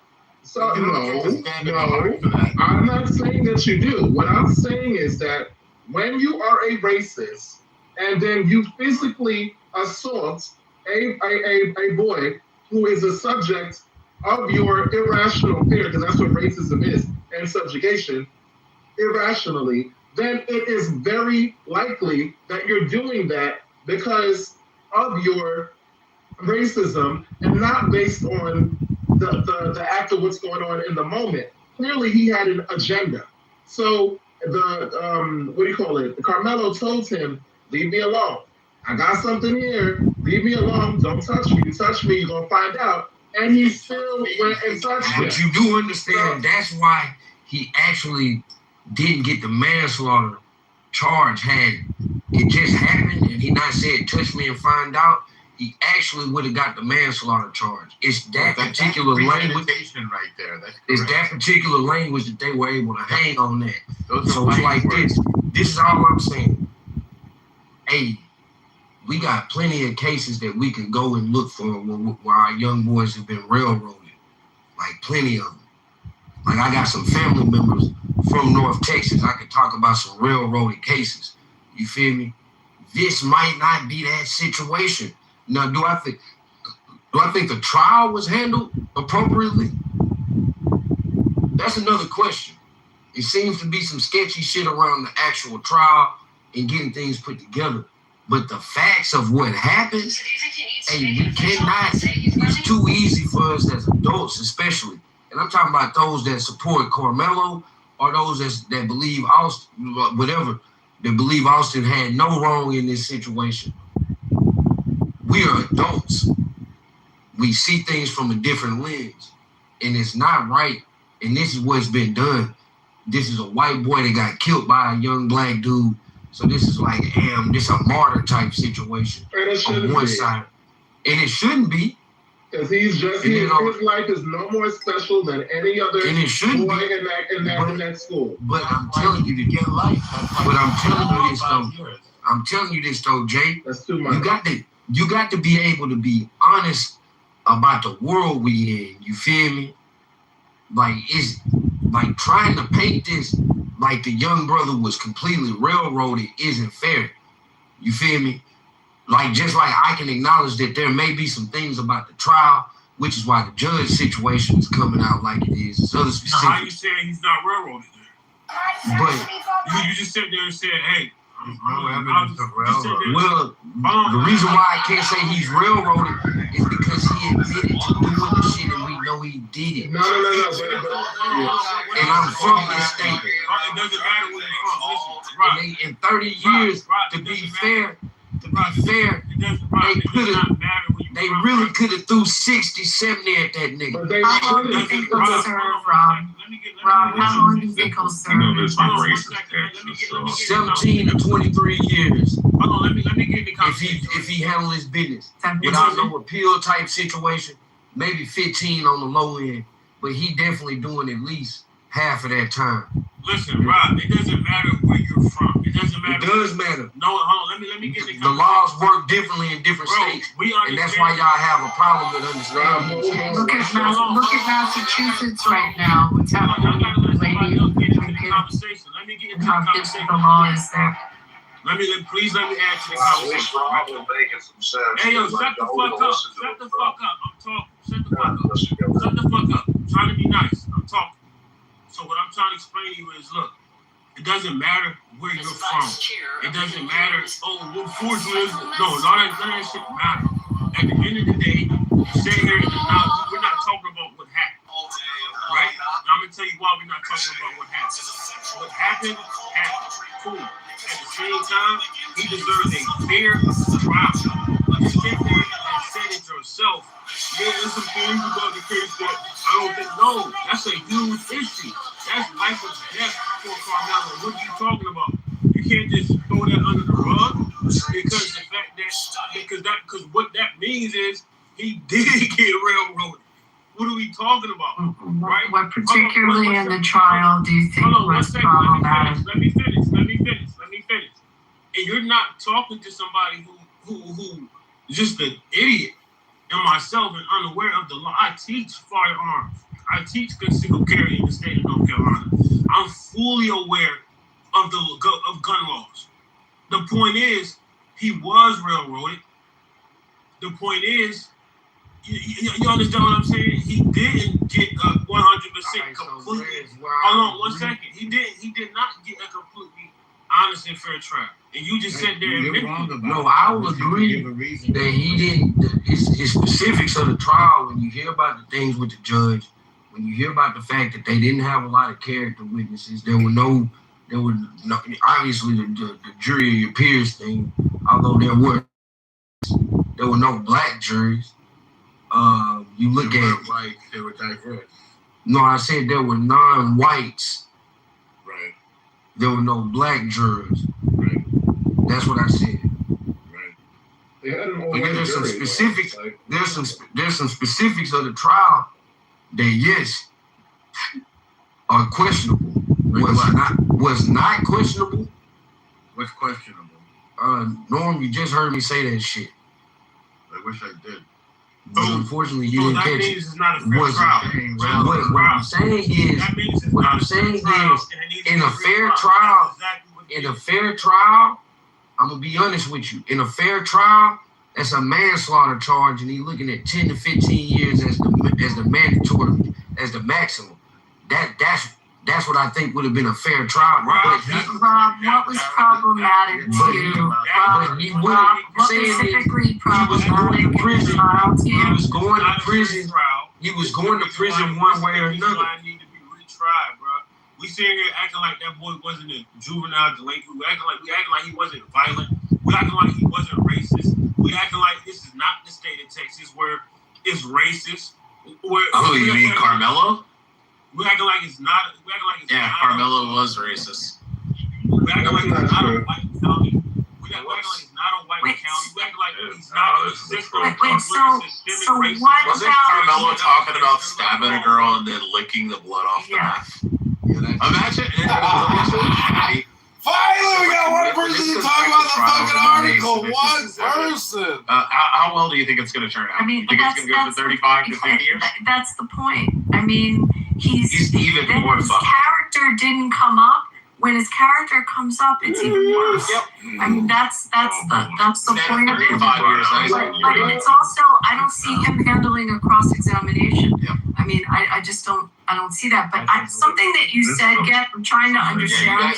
So when you said because the guy's a racist, so if a guy is standing in front of me in a Nazi uniform with a swastika and he pushes and like, can I stab him because he's got so much hate? Like, do I have the right to? Because he's so evil? If a guy in a Nazi uniform pushes me, do I have Do I have the right to then? Do you think that would be legitimate? To take a knife and take a gun and shoot him? If I pushed you and your husband was there, what do you think would happen? Wait, so Jay, if you shove me, I have the right to shoot you. Nothing. That's bullshit. Yeah, nothing, because We need one mic, and it's not going to be 3 conversations. No, we're having a conversation. That's just Yeah, Hadi and I and Jay were having a conversation. Yeah, no, I just heard like 3 different conversations in the back. Everybody coming off. Oh yeah, tell everybody else to be quiet. Yeah, that's just slow. So let's have some decorum, So please. yeah, Jay, you realize a knife is a lot more personal than a firearm, so it makes it worse to stab somebody than it is to shoot them, because it shows like intent and stuff, and it's more personal. It looks bad. I have a question. But the reality is, if you and I are standing on the street, Jay, and I call you a dirty faggot, and then you like shove me in the chest, that doesn't give me justification to shoot you. Now, here's the thing: if the 2 brothers were like most people were claiming initially that they were on top of him, they were ground and pounding his head in and shit. Like, yeah, I would have probably said, hey, yeah, the kid was justified in stabbing them if they were bashing his fucking head into the ground. But it wasn't. It was a simple fucking shove. Yeah, but it doesn't make it first degree murder. Sheesh, I got a question, Sheesh. Yeah, it does. It literally does. No, it doesn't. Can I ask you a question real quick? Actually, it does. Yes, sir. Can I ask you a question, Sheesh? You big dumb fucking idiot. That's why it's Jeez, can I ask you a question? I have a question for you, my guy. Have you ever been in a fight before? Sure. Right? Have you ever been in a situation where somebody bullied you or you were scared of them? Of course. You know what I didn't do? I didn't stab them in No. Listen, let me finish. You didn't finish. I finished. But you put the cart before the horse, big homie. I didn't stab them in the I didn't even get to where I was going. So let me finish. You don't know where I'm gonna go. You don't know where I'm gonna go. Listen, you're being defensive, and I might have said something I was in your defense. Let him finish, Norm. I might have said something in your defense, but still, Because you're not listening, Norm. Let him finish. I don't want to have to move any of y'all, man. You know what I mean? I haven't moved nobody yet, but I'm tired of repeating myself. I ain't gonna cap. Let him finish. I appreciate you, my brother. So my thing is this, right? You said you've been in fights, been bullied, all these other things, right? Of course. When you're in those types of situations, were you scared? Concerned. I got adrenaline. Okay. Were you scared? You were scared, correct? You agree? Not correct. I got alive and energized. My spidey sense went off, and I got adrenaline. You got alive and energized, but you weren't scared. No. So do you know how it feels to be scared in a situation? It depends on what situation. No. I asked you a simple question. Do you know how it feels to be scared? I'm trying to give you a simple answer. Okay, but allow me. So if you know, so in situations of that nature, where you have an individual that you may be scared of, or you're in a situation where you're scared. I don't remember ever getting scared of anybody. Just figuring out what. I didn't even finish what I'm saying. I don't think boys. You're assuming what I'm going to say. You're assuming what I'm going to say. No, I'm not. Yes, you are. I don't think boys get scared. I think we deal with the situation. Listen, you don't know what everybody's situation is. Because just people. Based on my short time. Never mind, bro. You're right. Never mind. I rest my feet. I'm not even. You don't think that a human that is a male has the capacity to get scared, Norm? I didn't say that. That's basically what you said. I'm paraphrasing. Boys don't get scared. Well, don't paraphrase because I'm very careful with my words. I say. Yeah, but you're parsing them to prove a point that's not a point. Oh, everyone can get scared. No, it's not. Everyone can get scared. You didn't. I'm saying I didn't. I said guys don't get scared. We deal with. Right, but that's just not true. And also, scared just because you I think maybe scared because I'll agree with you. For me, I will give you I think what you're trying to say is that guys may not get scared in like the way that maybe a woman would get scared, but you're scared enough to realize that the situation involves a threat to your. I become alert, and I want to do the thing that's going to save myself. Fight or flight. If I can leave, that's much better. Yeah, it's not necessary to get into a fight. Yeah, I You also shouldn't have to. Yeah, Norman actually. But that's a smart thing to do. Norman, I actually trained with the second highest ranked Machado Brazilian Jiu-Jitsu professor in the world. And one of his first questions when I started practicing with him, he asked me the simple question, which most martial arts instructor will just ask you. And the correct answer is this. Most people say, he'll say, well, what do you do if somebody comes up and approaches you and they want to fight you? And most people are like, oh, well, you grab them around the waist, or you get it, do this, or you do that. And like, they break down the whole analysis of how they're going to do the fight and shit. And he asked me that same question. And I said, first thing I'm going to do is I'm going to verbally try to de-escalate the conversation, the argument. And then I'm going to try to remove myself from that situation. I said, if there's absolutely no option of doing that, then I'll use what I know. Then I use what I know. And that's the correct answer. That's what Carmelo should have done. Of course. 41. Yeah, but I've been in martial arts. Yeah, I know. I've been in martial arts since I was like fucking 5 years old. My dad was a Okinawan Shotokan fucking sensei, judo instructor. I mean, like fucking sensei. So like I grew up. I literally grew up in a fucking dojo my entire life. Exactly. So here's the thing. Here's the thing. That's what I'm trying to get at, JJ. Is this kid was a this is a kid with. Shut the fuck up, Ray. Go suck a fucking white guy's dick. So, JJ, all I'm trying to say is this kid had some frustrated. They have to pay for that. This kid, I know, he's gay. He lives in Seattle. We all know Ray's on that. You hang out in rooms with trannies and gays. No, you. All right, so I'm going to address JJ real quick. And if Ray can just chill out for a second.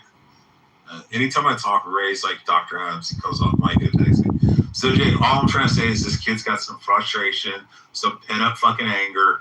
I mean, you can see with this conversation talk about want to stab somebody and lick the knife. He's probably been punked a couple of times, and he feels that, since he's been punked, he needs to get his lick back at the next person. And he's just a frustrated fucking teenager, and he lashed out, and he stabbed somebody in the fucking heart. And that shows intent. That shows malice. That's why it's murder, not fucking killing. And the reality is when he goes back for retrial and they introduce this evidence and they start cross-examining him, he's fucked. He's probably getting 50 to life. So they should have left it alone and gave him his 35 or whatever, and he should have stayed with that. But now he's literally fucked. Unless he gets some fucking thing to do. Unless he gets some type of O.J. Simpson fucking judge that comes in and is like sucking Carmelo off and wants to save the little black boy and shit, and they load it up with all black fucking jurors. That's the only way he's getting off. If any of that doesn't happen, he's getting 50. My guy. No, that's the only way he's gonna get off. You're gonna have to load up the entire jury with black people, a black judge who's like some fucking black supremacist and systemic racism, like our fucking current Supreme Court justice, black female. And that's the only way he's getting away with this. Yeah. Man, I hate having this conversation with racist people. Yeah, but Rob, you know, right? It's not. No, just say that, right, Rob. What you're right about is that you remember the movie Planet of the Apes? It might not be a good job, a good idea for the real. Hold on, Ray. Ray, calm down for a second. That's what you're right about. Rob, do you remember in Planet of the Apes? Hey, I'm not going to let you. You remember when Caesar holds his hand out the chip? I'm not going to engage with you. And he holds his palm out. A baby Bible. And the other ape has to come over and rub his fingertips. Hey, look, y'all. If y'all look at the PTR, that's what you need to do, right? If y'all look at the picture of my PTR, my album Validated by the Game dropped in May. It's a really good album. We're not talking about y'all can look it up. Look it up. We're not turning I'll put a link in the chat. I'll put a link in the chat. NFL, NBA. And yeah, so that's it. Earlier tonight I went out. There was a lot of bad bitches outside. We watched the Joe versus Donnell Jones versus. It was a good night. Nah, bro. You want to disrespect you like the other day you did to me, bro? Like you want to talk about your album and shit, me and the whole band and shit, still rapping. Just letting it know. I'm not engaged in certain things, man. I don't want to have a crash out session. He's not an asset. He's a never. I just think this case is wrong to be trying to make like. Yeah, a retrial. Trial is going to be. I don't think a retrial is smart. No, it's amazing because now he's going to get life in prison. I I could be wrong. I don't think so. No, like I said, JJ, unless they stack that. One mic on Black. Oh, God. Alright, she said she's conceding her time. So unless they get a black judge and some fucking black supremacists and load the fucking jury with black people from the fucking hood. Wait, Rich. Unless they're all from the hood, Rich, none of them are going to take this. Rich, are you comfortable with having an all-white jury in a case where one of the parties involved was a known racist? There was no all-white jury. It was not. It was an all-white jury. Wait, what?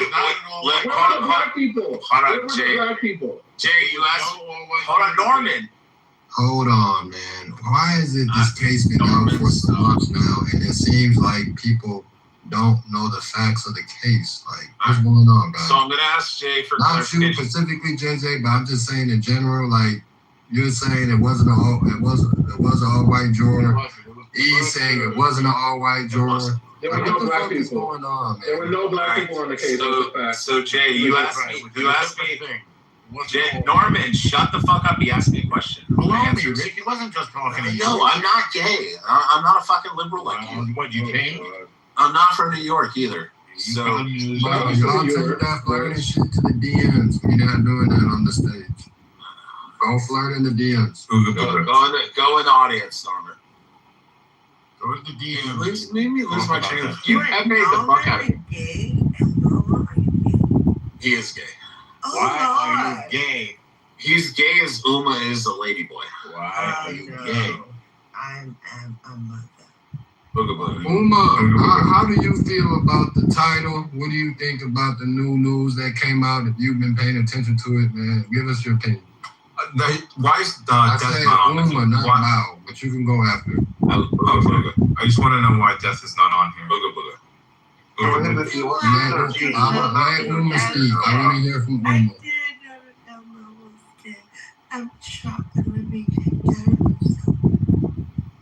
She is so annoying. Booga booga. Training Uma. Hi. What just happened? All right, Bow. I'm gonna go to Bow. I'm gonna come back to Uma. I need to ask you something real quick. So, yeah, I'm gonna ask you something. So why is not like death on this chart? Like, why is there a life sentence? Like, it should be death on people. You think because it doesn't meet the death penalty qualifications, man. It's very hard to actually get a death penalty conviction in Texas. Okay, well, can we just put it up for a hypothetical? That's nowhere remotely near a death penalty situation. When another person stabs another person and then kills them, yeah, absolutely. But he's 17 and he's uneligible for the death penalty. That was my understanding. It doesn't matter. You should see what they did to like young kids at the age of 10. It would have to be a capital crime. It would have to be a capital crime, guys. You guys don't understand. Okay, can we, just for the hypothetical, can we? No, I'm afraid we can't. Sorry. We can change it. Yeah. Can't what? Yes, you can. You have the control. You have the free will to. Then why not? No, I don't want to. They have to be 18 and it has to be a capital. Yeah, no, but that's they wait until he was 18 to do all this shit. Let's be hypothetical because I'd really like to see him get like. I don't care what you want. It doesn't matter what you want. You're not going to get it. I'll talk about it again. Listen, as a disenfranchised black. It worries me when I see people advocate for or be excited that Carmelo got 35 or say something like he should be killed or something like that. When you have, if you look up the murder cases in Texas just this year, they are actual heinous crimes of like weeks of premeditation. And it, like we're talking, and the majority, like the sentences are insane. Yeah, they all should have got 35. 15 years. I mean, for killing 15 years for like intentionally killing like multiple people. But New York gives like pedophiles like 3 years. And we have this, but look at the case that's on. I'm surprised you haven't talked about this, unless you did and I didn't hear you, about the case that's happening right now with the woman in Massachusetts and the difference in state law. I mean, the burden is on the state in Massachusetts to show the distinguishing, her ability to distinguish between right and wrong. It's so completely different than Texas law. Have you talked about that at all? No, I don't even know what application. This is the woman that killed her 3 children. Oh, the Lindsay Clancy? Yeah, that's on trial now. Oh, yeah. But the burden of proof, I mean, you see the difference in the states and how they approach criminal trials, and in Massachusetts, the burden is on the state to show that she could distinguish between right and wrong. Not on her. Right, and that's so and that's what I get, and that's true, especially because like the way that they have first, second, third degree murder, and just in Texas it's only murder, and then there's other things.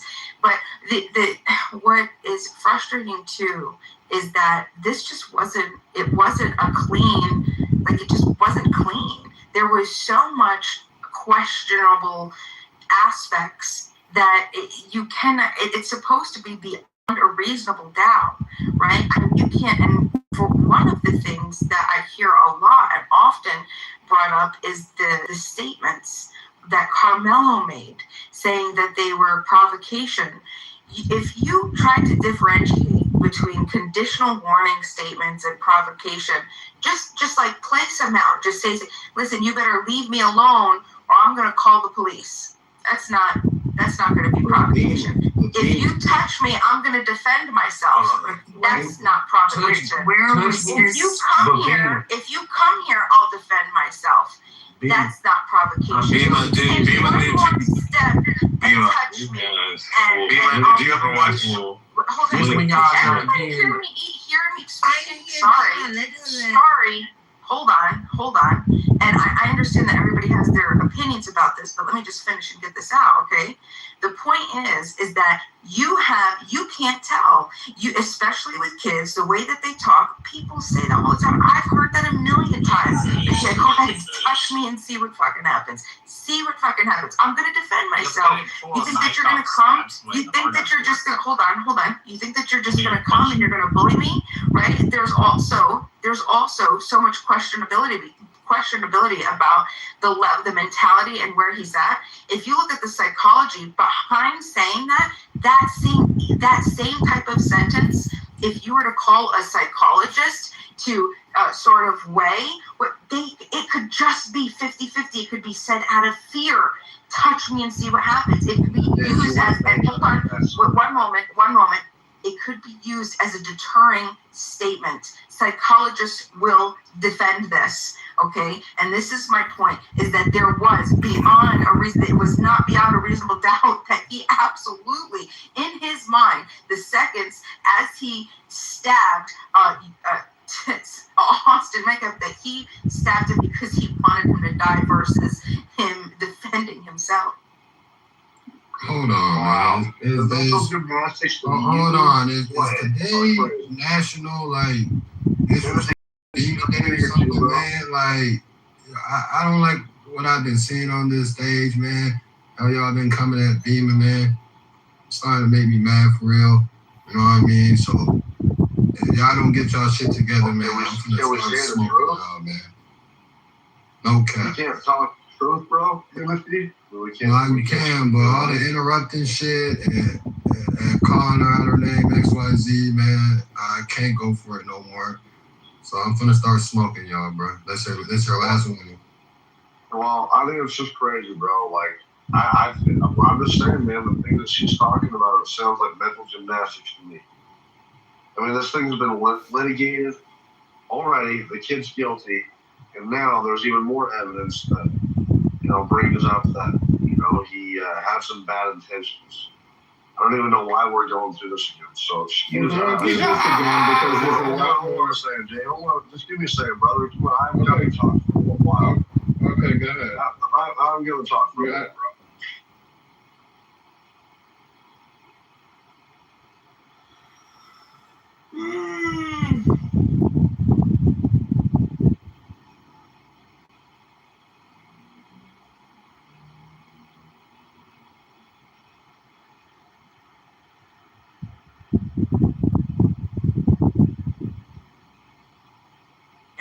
That there's a level, a quality of conversation that we're trying to maintain.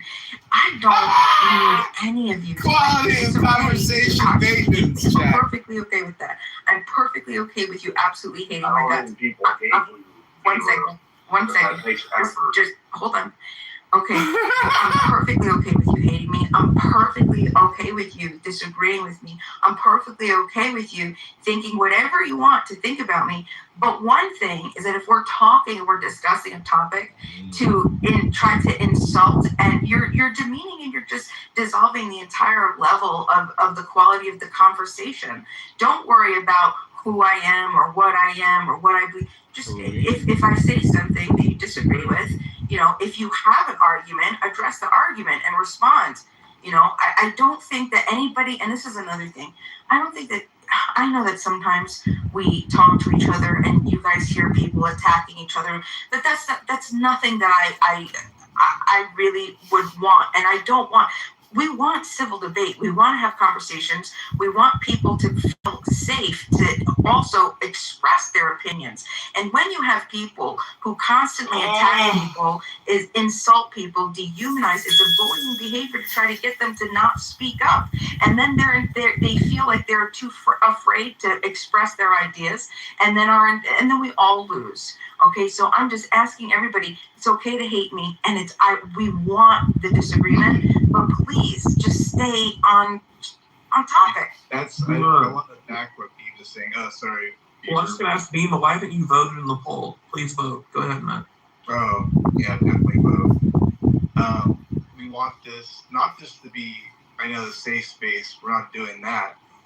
But what we are doing is everybody gets to express their opinion and let it get it all out. Whatever that shit is, doesn't really matter. Okay?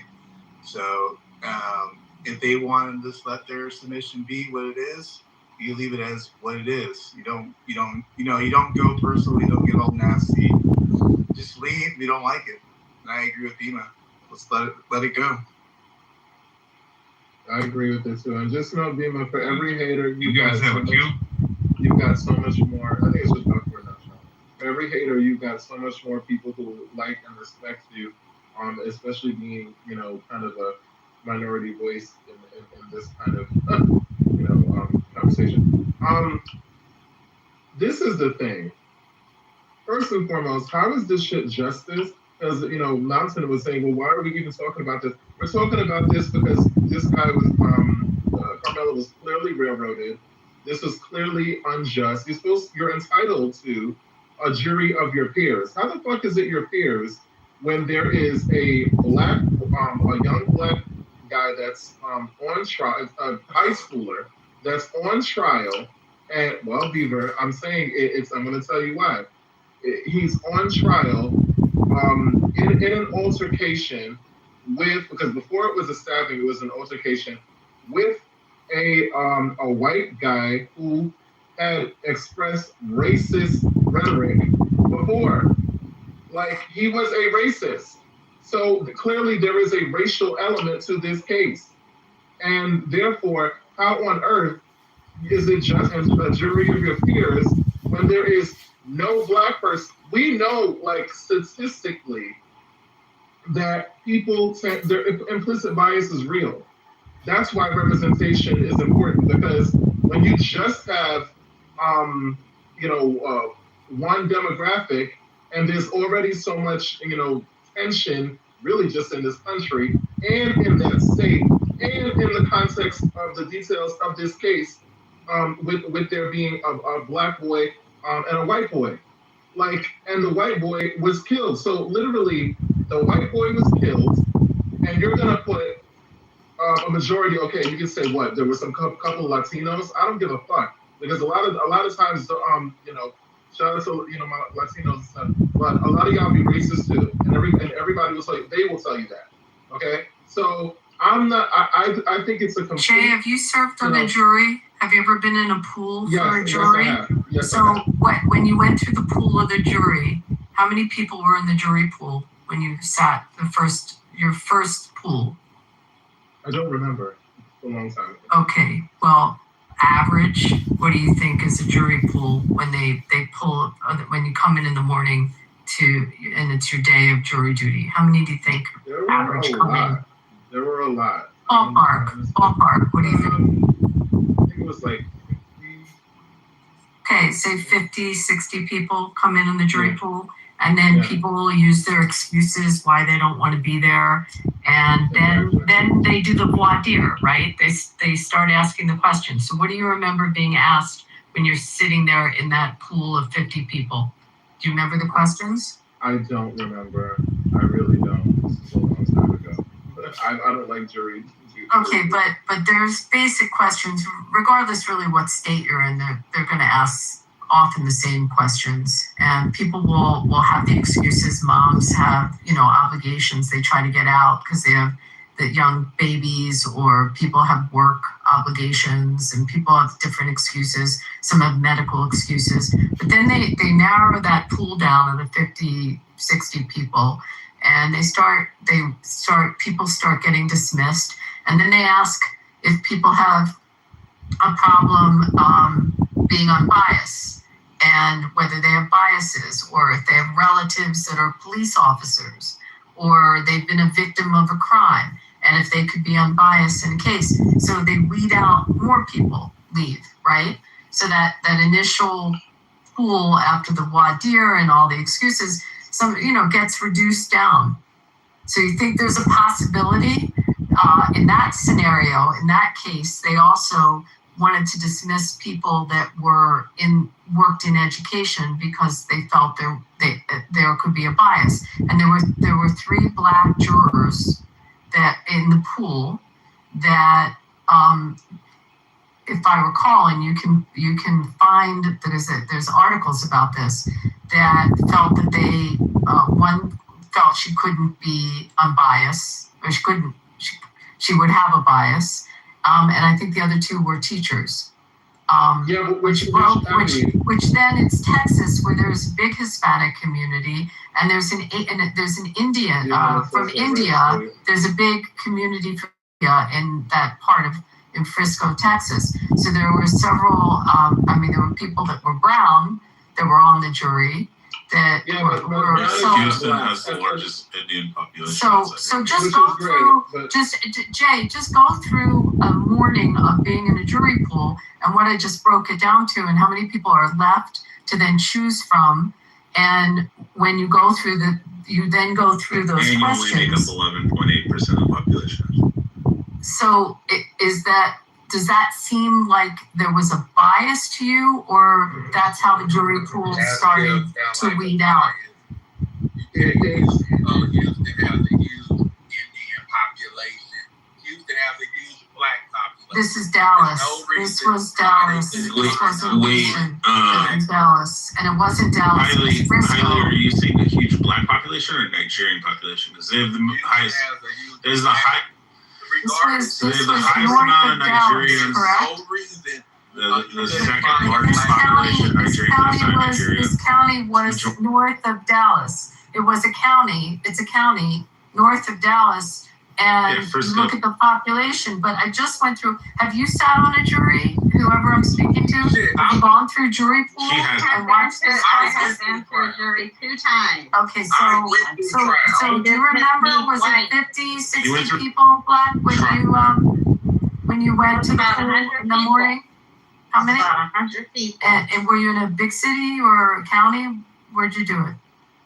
Were you in Santa Clara County? Okay, yeah. So then they start going through the people that have exemptions or have the excuses. And what did it whittle down to when you saw? 12 people. Right, but when they went through voir dire, before they even got to the questions about biases, or if you're related to a cop, or if it's a civil trial, how you feel about insurance companies, or if you've had an accident, all those questions. But before they get to that, people that have work excuses, or family excuses, or medical excuses, so that 100 people, that pool gets whittled down by the time they start choosing eligible for a particular trial. Do you remember that happening? Yes.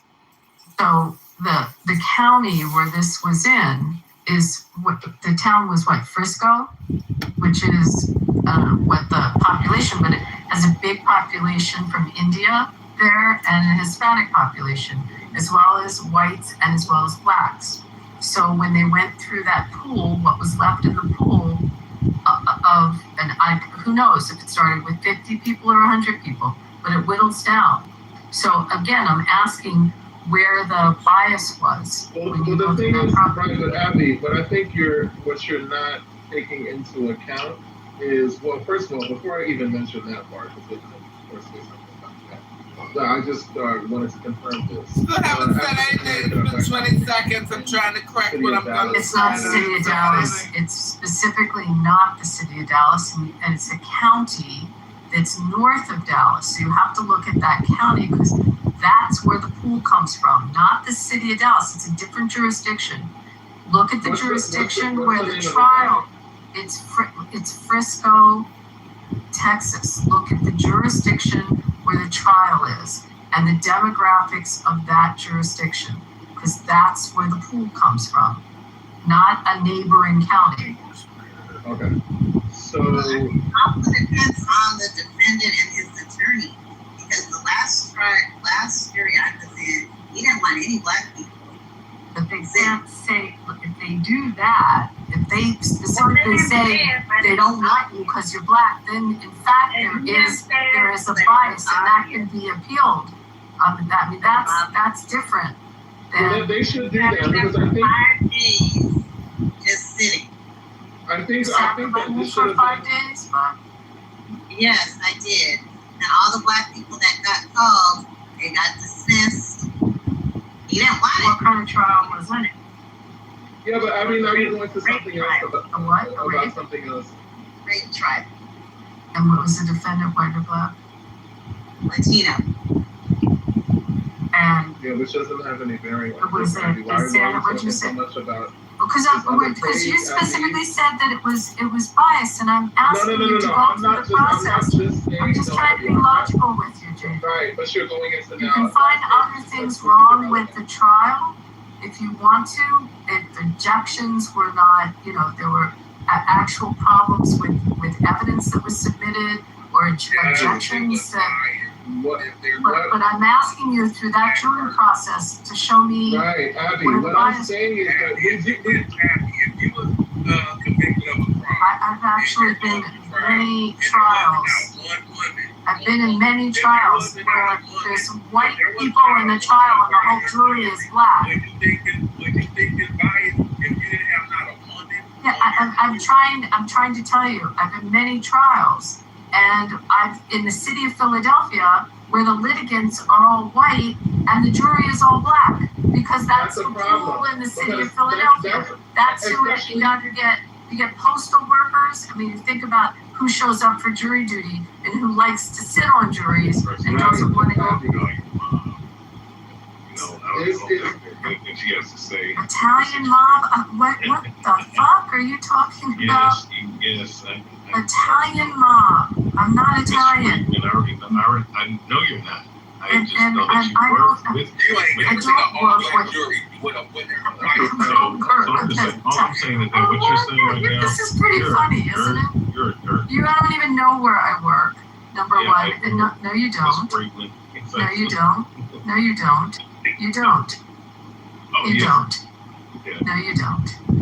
And again, there are trials. It matters where the jurisdiction is, guys. So what's Frisco, Texas? So JJ, what's Frisco? What's the demographic? Abby, I see what you're saying, but you're trying to filibuster to not allow me to say what I'm saying, which is really relevant. I understand what you're saying. I'm not saying it doesn't make logical sense. What I'm saying is that it's undermined by the greater argument, which is that this case involves a clear racial element. Obviously, this is a black boy that kills a white boy. Okay? You just have that as a fact. On top of that, there was a past of an evidence that they knew about Austin saying racist things. Okay? So clearly, this is somebody who could have had. Where did that come up? Where did that get objected to in trial? Was it brought up in trial? I'm not, Abby. I don't know. No, I'm curious, JJ. You're bringing it up, so I'm asking you. There was evidence submitted in trial. Was that something that was submitted by the defense and objected to by the prosecution? When was that submitted and objected to? No, it doesn't matter. Well, but you're saying it, so I'm asking you. Again, someone else might want to ask on this. But you're saying it. When was that bias? When did that occur? When was that not allowed in court, or was it objected to? Abby, it doesn't matter. Well, no, because what I'm saying is that the jury, it doesn't matter, because my point is that the jury this case was won during the jury trial, or during the jury selection. Because if you literally have a case with a black boy that kills a white boy in Texas, under Trump's regime, and there was a racial element, like of racism, like there is no way that this could be that this could be argued fairly with 0 black jurors. I don't care that there were 3 teachers there who were dismissed because they were teachers. They should have said, you know what, we can't get a fair trial in this county, and moved it to a different jurisdiction. They do that all the time. So why couldn't they do it in this case? You mean a change of venue? Did they request a change of venue? Was that Abby, to answer your question, Abby, to answer your question about the information about the racism, it was not added into evidence because the prosecution and the defense both agreed that they would keep it, they would submit it about Metcalf saying the N-word, and also that him and some other kids attacked a girl, and the girl ended up going to the hospital for something. They said that they wouldn't add that into the evidence because there was conversations from fucking Carmelo Anthony saying how bad he wanted to stab somebody, and he was talking about a girl that he knew, and he said, I want to stab that bitch, and then I want to lick the blood off the fucking knife. So they both agreed that, hey, we won't fucking add the part where Carmelo said that he wants to stab somebody and lick the blood off the knife on some girl that he had a fucking beef with. And then the defense or whatever, or prosecution said, okay, then don't add the fucking part about Metcalf saying the N-word. So but this all comes out, and now they're going back for retrial, and that's going to be now evidence of fucking Carmelo saying that he wanted to stab somebody and lick the blood off. So like I said, now, instead of 35 years, JJ, he's going to get 50. No, he's not going to get more, because if he has black jurors there, then you know what's going to happen. What's going to happen when the black jurors agree with me, and they say, hey, this is fucking crazy that this kid was saying that he wanted to stab some girl and lick the blood off the knife. And that shows intent, that shows malice, that shows that he wanted to fucking kill somebody and stab somebody and murder them. So then they're going to give him 50 to life. He could be watching what's going to happen? JJ, what are you going to do when it's some pro-black fucking judge and it's all black jurors and you get your fucking wish and they give 50 to life? They're not going to do that. We'll see. What are you going to do when they remember which state you're in, JJ. The racist remarks in that white boy feeling entitled to go approach this black dude and assault. It doesn't give you the right to stab somebody in the fucking No, it don't give, but you assaulted me. I get to defend myself. My point is, JJ, black people here are fairly conservative in Texas, most parts of Texas, especially Frisco, Texas. Which is why in Frisco, like if you're talking to a specific neighborhood in like Fort Worth or Houston, maybe you could get away with this argument, or San Antonio. But you're in Frisco, you're gonna get fucking West Africans who are black, and you're gonna get African Americans who live in one of the most affluent fucking places in the United States. They And still they're did not going give to him that agree much. that a young Rich. black kid saying that he wanted to stab a girl and then lick the blood off the knife is gonna get 50 to life. They're not. You guys all said that. I don't know why you guys are all saying that. We understand conservative mind state would think that. But let's think logically. Regardless if he said, I want to stab a girl and lick the blood, did he approach the white boy and start him? Yes or no? No, he was in their tent. They asked him What does that mean? to He was fucking leave. in their tent. Yes, where he wasn't supposed to be. He was in their tent. He was in a place he wasn't supposed to be. Did they have They a asked him need to for leave. him? He said no. Did I they ain't own leaving. that area? Did they own that area? He got up, said, "Touch me and see what happens." They All touched right, him so and he shoved got him on up- the shoulder. he got And then up pulled and out a knife said, and stabbed him in the heart. He got up and said, touch me. All right, cool. That is Okay. correct. So did they touch him? Okay, let me ask you a question. In this situation, if you're a 17-year-old and you stand up, you say, "Touch me, white boy," and I shove you in the chest. Yeah, What's your Hailey? Let me ask you a question. On you. Let me ask. That's fine. You can go get the police. Metcalf could have been No, arrested. I That's need to fine. defend myself. Listen, but how would you defend yourself? Would you stab or shoot me, or would you beat the shit out of me? Whatever I feel deep. No. Just answer the honest to God question. You You're got to answer 17. the question. I shove you on the fucking shoulder and say, "Get out of here." You want to hear? No, I'm asking you a direct I get answer. to protect myself. Yeah. No, that's not true. That's not true. What's gonna happen? That's not fucking true. You can't, after somebody shoves you, get a fucking machete and chop them up into 1,000 pieces. No, not get You one. can't. I can't go get one. You can't. If I got a little You can't pull a motherfucking machete out of your pocket. You can't pull a goddamn machete out of your fucking jeans and start whacking somebody over the goddamn head. What am I supposed to let you shove me and punch me? No, you go get the police.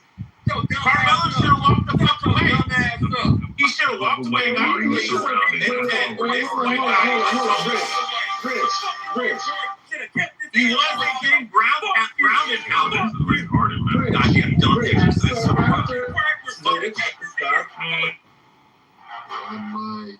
You fucking crackers always want to be victims. Keep your hands to your fucking self, you bitch asshole. That's not how it works. Yeah, so, like, we don't He dropped as well. He uses the N-word. No, he was dropped. We don't have to do You the put your racist hand on stuff. somebody, you're liable to get shot. That's just what's gonna end up. Exactly. And it's fucking weird. Like you're saying, We're dealing with kids, though, right? Yeah. Can I just say something real quick? We're dealing with kids, right? And that's not even what happened. But my thing is, though, these motherfuckers are playing saggy, homoerotic, fucking semantics. They're acting as if that this shit, like somebody is not liable to defend themselves. You're supposed to walk away if somebody pushes you and shoves you. And mind you, surround you with other fucking people that's in an area that you were able to sit in, right? Listen, if you just like you have once again, if you are a fucking woman, right, a grown woman, most of the time, if a man walks up on them, they're gonna pull out that 44 Magnum because that's what a lot of these broads are carrying in their purses. And they're gonna say, "Back the fuck up before I shoot you," right? Now, if we're dealing with kids, a lot of kids who are smaller than other guys, right? A lot of motherfuckers carry knives, all right? No matter what fucking school it is, all right? So, if you understand that, all you need to just understand is that you need to keep your hands to yourself. Only a fucking dumb. Yeah, we know that. You don't stab people in the chest. Keep your hands to yourself. What don't you get? Special guest, James, President James, long time. He has murked a black male before. He have killed a young black male before in self-defense. He's a true self-defense patriot. Go ahead, James. Give your opinion. Is there any documentation on this? I'm kidding. No. But the way I would say it is that we won't put our hands if you're a full person, but if you're 3/5 the person, we're going to put our hands on you. Yes, Timothy. there's articles on this. I've read the articles. I've heard the full story. He was out delivering Uber Eats to young black juvenile males. Can you drop it in the chat or in our group chat, in the chat? I want to read on it. Yeah, I will. Thank you. James, you look like you're about to say Kyle. So what? He got attacked. I'm still not over the fact that this fucking President, go ahead. I want to hear the story. So, President, tell your story, please. I want to hear about it, but I still want to see the actual article, so we would get that from you as well. Yeah, Timothy, did you clock that he said if you're 3/5 of a person that he could do that? I did not catch that, so I would like to. I caught it. I would like for him to grab the mic. He's there. These Neanderthals is talking crazy. Grab the mic, nigga. Like Dr. Fauci. Oh, yeah, racist. Go ahead. Man, just pleading the fifth, man. I'll tell the story. Hey, it's funny when it comes to white people, they got every excuse. Come to black folk, they always try to bring up some bullshit. Tell the story, B, bro. I want to hear it. He was in the mean streets of St. Louis, working as an Uber delivery driver. He's waiting outside a restaurant for the food. He's sitting in his car. His AK, I think, is either in the back seat. Yeah, it's in the back seat. Two black guys come to his car. They're at his passenger door leaning in, like, yo, get the fuck out, blah, blah, blah, yelling at him, pointing a gun at him. And then as they walk around the rear of the car to approach him in the driver's seat, he stealthily retrieves his AK in his back, or his AR-15 or whatever it is. And then he murks one of them, and the other one runs off. He may not want to talk about it, so I probably shouldn't have brought it up, but it is a true story. I mean, why don't he want to talk about it? It seemed like a badge of honor. That's how you're describing it. President, is that a badge of honor for you, sir? A badge of honor? I mean, I really like shaking the police hands afterward. I thought that was pretty cool. Have you lost any sleep over this? None at all. Of course not. Why would you do a sleepover killing what happened again? Your white ass was scared black dudes that do shit to you and you have to pull your gun out and shoot them? No, he held him at gunpoint. He was trying to carjack. They were trying to carjack. Yeah. Wait, so Hailey, does this... I just heard you. Hold on. I gotta call out what I just heard. Whatever, we got one president tell a story. Well, brother, shut the hold on. They tried to do a team takeover of my car. So team takeover, they tried to do that to my car. So in this situation, Hailey, I just heard you say, you know what I mean, crackers should, honkies, actually, I believe the word you used, should keep their hands to themselves. So you justify Carmelo stabbing that boy because he ain't keeping. So in this situation, he said these black teens were trying to hijack his car. I don't believe. So do you feel you should, I would think you would have the same stance as you would with Carmelo. If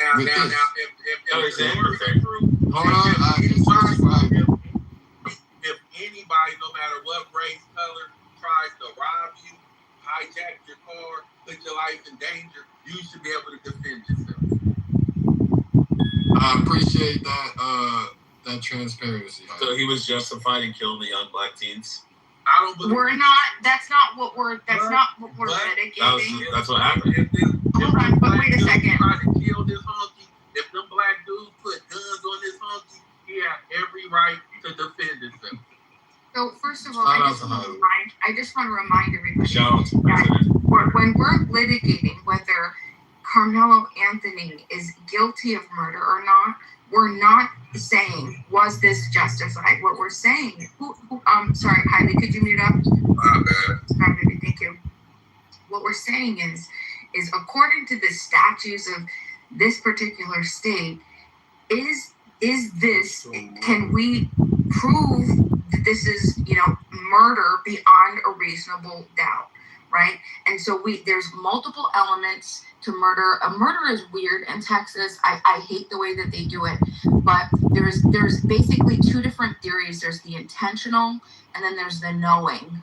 So even if you don't have to have, like, the intentional is, I want to kill him with the, or I'm going to hurt him with the objective to, like, kill him or hurt him, right?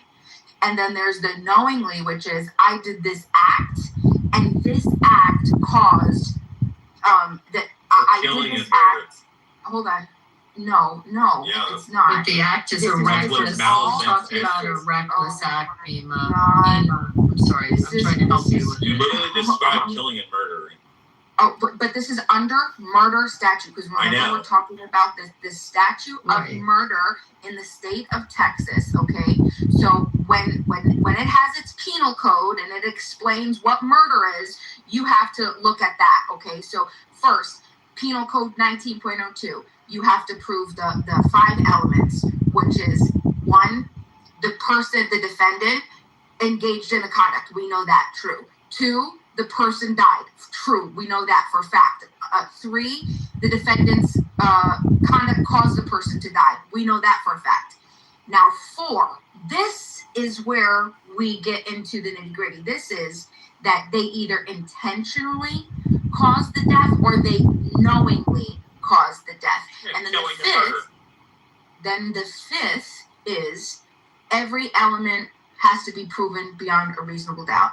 So when they say intentionally, Texas Penal Code defines intentionally as the conscious objective. That it was that I desired, I wanted this person to die. So there's no way that the state is going to be able to prove that beyond a reasonable doubt. There's nothing that happens. Even the first 3 just describe killing. The last 2 describe murder. Okay, the first 3, correct. Yeah, they're just both. They're calling both of them murder. But the thing is, any other person logically would look at this and show the first 3 are saying killing, and the final 2 are showing murder, malice or intent. Right, but the whole thing is that we're trying to differentiate between. So there's number 4. The 4th element is what we're deciding right now. Did they intentionally cause the death? Which there's no way that the state can prove that. Stabbed him in the heart. Yes, but you cannot prove the conscious. He bled out. But you cannot But you cannot prove a conscious objective a desire in Carmelo's. There was nothing. It has to be a desire. It has to be an intent. No, that's you stab somebody correct. in the chest. Literal that's intent to kill. Rich, you don't have to argue. Hold on, you don't have to argue with me. Argue with the penal code. I'm not. I'm agreeing with the penal code. 6.03 defines intentionality as a conscious objective or desire. Yeah. A conscious objective Stab somebody to in the heart. cause death. But the conscious objective to cause death. Okay, that's how. If Ray and I are having a fight, I'm trying to show you. If Ray and You're trying to show me nothing. 19.2. Is it 1902 is what you're reading? No, 1902 Texas Penal Code 1902 B1 was the what murder is, right? Just murder. Okay, so that first degree what the prosecution has to prove. But 1902 is first degree murder. Right. Which is there's no first degree, second. There's no first degree murder. It's just intends to cause serious bodily injury and commits an act dangerous to human life. That's first degree. The manslaughter, there is no first or second degree. It's just murder. They're calling it first, under 1902. 1904 is causing a death recklessly. So that's like if you use your automobile or you have a situation that's a reckless situation, that you were aware of the substantial or unjustifiable risk, but you consciously disregarded it. That's different than the act that's dangerous to human life in first degree, or what they're calling 1902. So are we reading the same penal code? That's correct. There is no first or second or third. No, it's murder versus manslaughter. Yes. Okay, right. So manslaughter, it's when you cause a death, in most states, it's when you cause a death recklessly.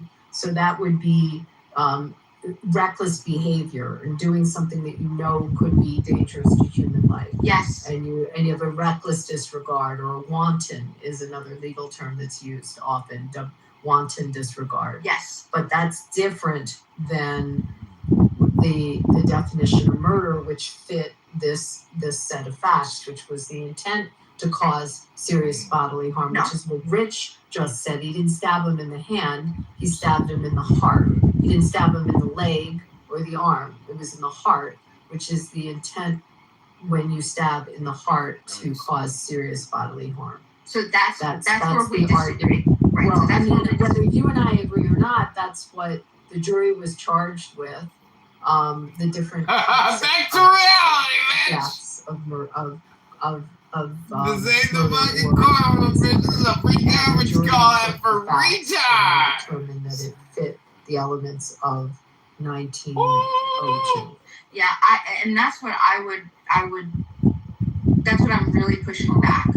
So for murder, in order to be charged with murder, not manslaughter, not homicide, nothing else, murder in the state of Texas, you have to prove those 5 elements that I said. And the 4th element is either the intentionality or knowingly. It's either one. You can be charged knowingly. If intentional is, my objective is to cause this person to die. That's murder. But also in the state of Texas, you can also be charged with murder if you say, I didn't want this person to die, but what I did reasonably caused them to die. So that is what they... Okay, but let me try another legal way with you. The thing speaks for itself. Res ipsa loquitur, okay? The fact that he took a knife and plunged it into someone's heart, it speaks for itself. Not forget about that part. Is, in most logical minds, a knowing act to cause death. Most people figure. Knowing, so those are. So this is where I'm going to It's a back. knowing, and right. They determined he had the intent, and he formed the intent. No, and that's what the jury came out with the facts. But isn't it the thing speak for itself? If you put a knife and you plunge it into someone's heart, the probability of death is pretty good, right? So that's what I'm saying. You don't have to have intentionality. That's the legal. But what I'm saying is you don't have to have intentionality and knowingly. You can have either or. They did not prove intentionality with Carmelo Anthony. They charged him with murder under the knowingly, under the definition of knowingly. And what I'm saying is that there's no way they absolutely didn't prove under intentionality. The knowingly now, and this is what's interesting, is I feel that there is enough evidence to cause enough of a gray area to say there is too much here to say that he is defending himself. The way that this stab happened, just the fact that it was one stab, the way that it was out and in, and he went away. Like it was in the heart. It was in the heart. It was, but it went from but it wasn't like I'm taking a knife in my hand, I'm going to put it over my head and stab downward into the heart, right? Like that other guy. Well, you can laugh, but there was a guy that did this in 2003, and he was also put away for 35 years. His name is Jason something. You could look up the case. Jason somebody. What are you trying to say? My argument is the projection of the knife. So gives you doubt? Oh, absolutely, and that's what they said. It's either defensive or it's an attack. It is, I'm going to stab you because I want you to die, or it is a defensive thing where it was. But it would be disproportionate force, even if it was a defensive act. It's still disproportionate, and it's knowing that the heart is the organ that creates it destroyed will cause death. And I mean that's so I'm missing what you're saying. So the fact that it was the heart, and this is the last thing that I'm going to say. Hold on 1 second. Highly, just 1 second. So the only other thing is this is why I would really have loved for Carmelo Anthony to testify, is because when this whole thing happened, you have this really tall kid who's really big, and you see that there are multiple people around him. There was somebody to the left of Austin and somebody to the right of Austin. You see that in the video, okay? So when Carmelo is sitting down in a sitting position, I would love for the state to prove, like, how would you prove that he intentionally targeted the heart versus trying to get away from him, because it was a scuffle to get away, and he pulled away, he pulled to the right, he pulled out the same way that the knife had gone in. The knife was going in the same way he was trying to flee away. So how is it that when you're in a scuffle, right, and this is my point, I just think that there's no way to prove that he targeted it or he didn't target it, but that's what I'm saying. You have to prove beyond a reasonable doubt that these were the intentions, and I just don't think that it's there. I so disagree with you on this. Right, I think hold on, D. I'll let you go. I just have to let the room know. I have confirmed the article. President was not capping. He shot somebody that tried to rob his car in Webster Groves. It's 100% factual. He killed a nigga. That's all. One mic on D. Go ahead, man.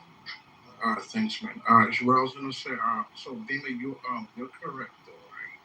But this is the thing though, like you just read the statute, they could also charge them under knowingly, and that's what they don't need the intent part of it, right? In some states, when you do like an ag assault, right, and somebody dies, you can be charged with murder. You don't intend to kill them, all right, but you get the force coffee, a deadly weapon, and they die. Yes, that's what I was arguing, just under the knowingly.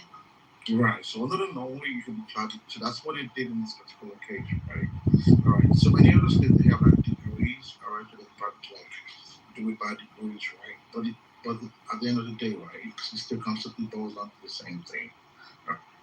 Hey, man, my bad, D, but I was just thinking about it, man. Hey, President, man, put in an application, man, for the President House, Trump House, the shooter's position. You know what I mean? We could definitely use some snipers. Put in an application, man. Hit my DMs. Go ahead, D.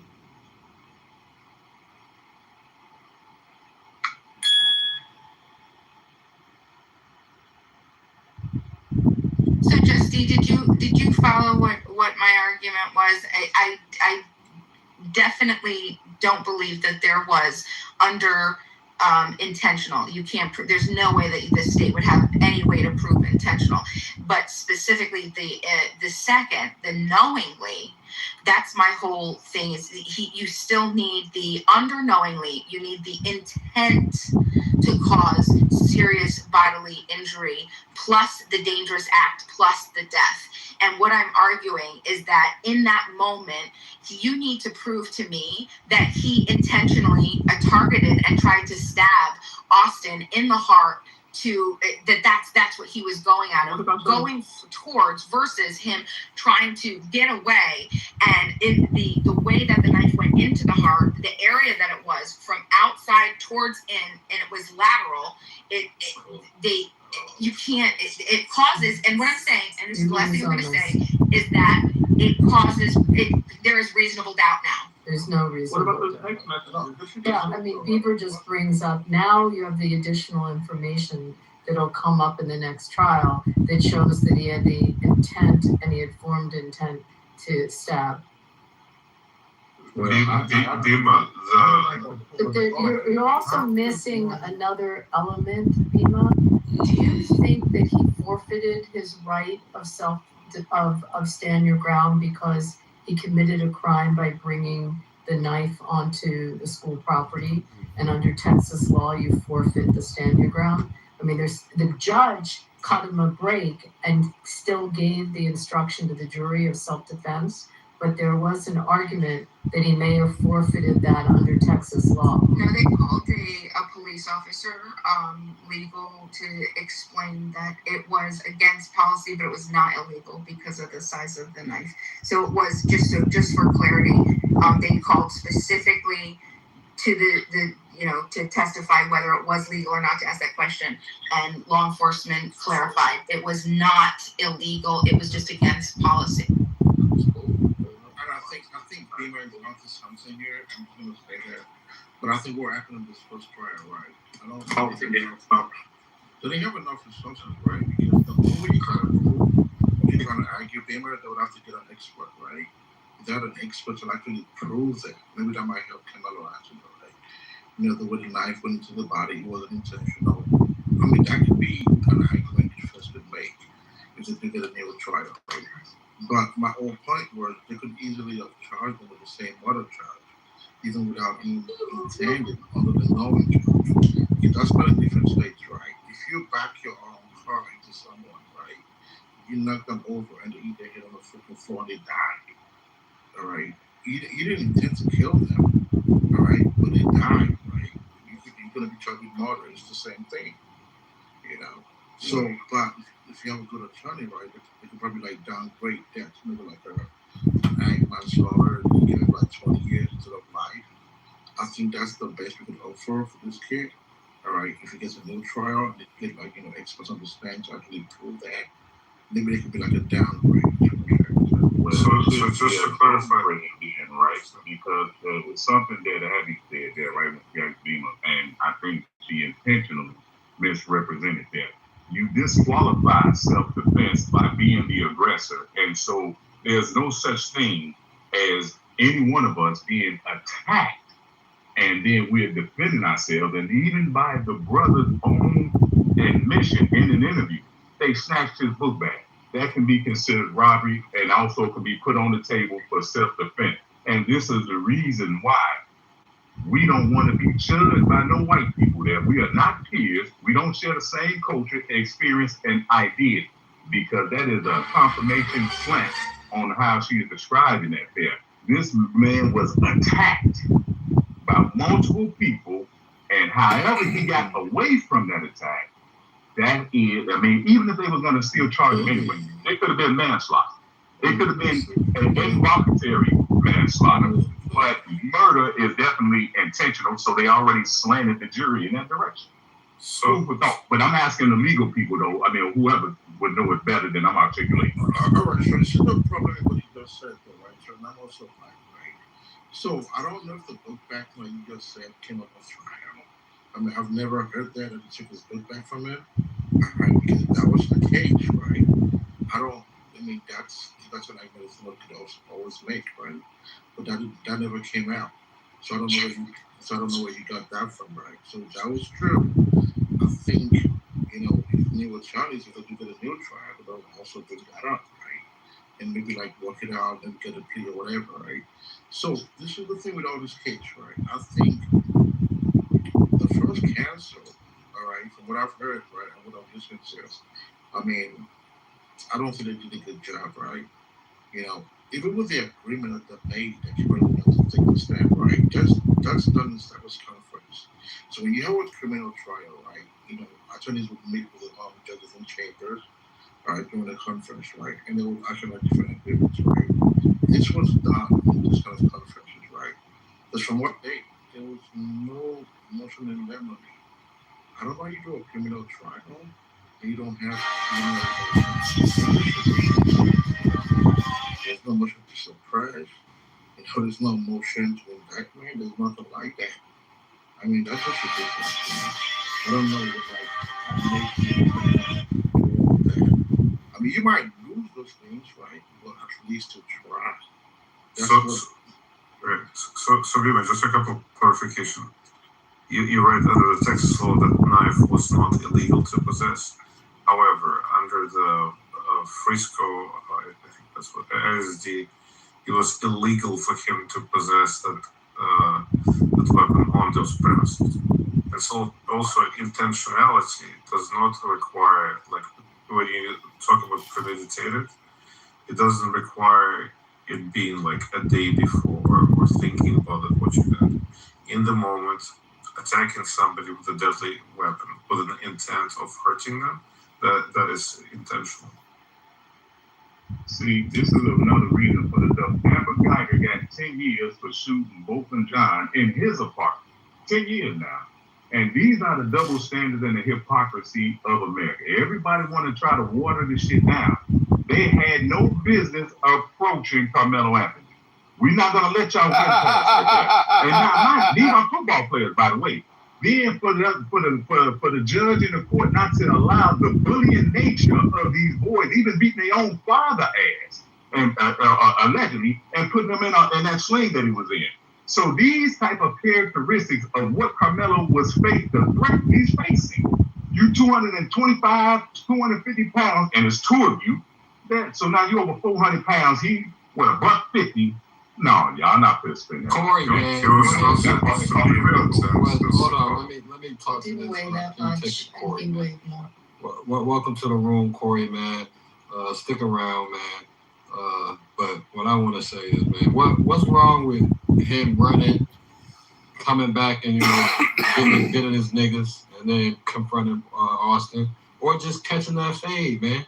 Like, what was wrong with those two options right there? I agree. Run a friendly fade. Why fucking stab somebody? Run a friendly fade. I think that was those well, are the the things question that was for Corey, but I'm sorry. No, I apologize. Go ahead. Well, in the heat of the moment, that's what they tell us. Police have a split second decision, and then they analyze you. But in the heat of the moment, he's already approached. He's already surrounded. He's already outmanned and outgunned. No pun intended. Where was he surrounded, Corey? There's only one guy there. And she was asked 15 times. I'm saying Corey, man. Y'all are not Corey. If y'all want me to start addressing y'all like niggas, I want to hear from Corey, please. Yeah. Now, what was the motivation for? Now, y'all know each other. Y'all go to the same school. You going to the bathroom. We going to the locker room. The bathroom. Then, if y'all got a legitimate reason, then you go ahead. But now, according to the narrative that we were given, this is over. Remind me of some Rosa Parks type shit there. Get up out of the seat. And hey, that ain't our spirit. So I don't think that they gave him that out. It was not just no one person. Remember the brother there, and there was a friend. If y'all saw the video, it was blurry, whatever. But it was still at least three of them that came and approached him there. So hey, that also would apply to you don't stick a knife in the heart. No, they ain't come like that. They was gonna jump him. But he was gonna jump him. If that opportunity would have been there, y'all go in the bathroom, win, lose, or draw, leave it there, man to man. See, that's okay, but that wasn't enough. One mic on me, man. Oh no, I appreciate it and I apologize. I didn't mean to jump in there, Corey. The one thing that I wanted to say was I hope that this is clear. I don't want anybody to think that I'm advocating for anything. I'm advocating that a stab is the way to handle something like this. Yeah, I could definitely say Carmelo Anthony is guilty of a lot of things. Definitely no emotional management, low emotional maturity, basically no conflict mitigation or resolution skills, none whatsoever. There's there's an infinite number of ways that he could have handled that. But when we're litigating something like this, we're not saying all of the adjacent possibles of what he possibly could have done, right? That's not what we're looking at. What we're looking at is in the moment when it did happen with this very specific person who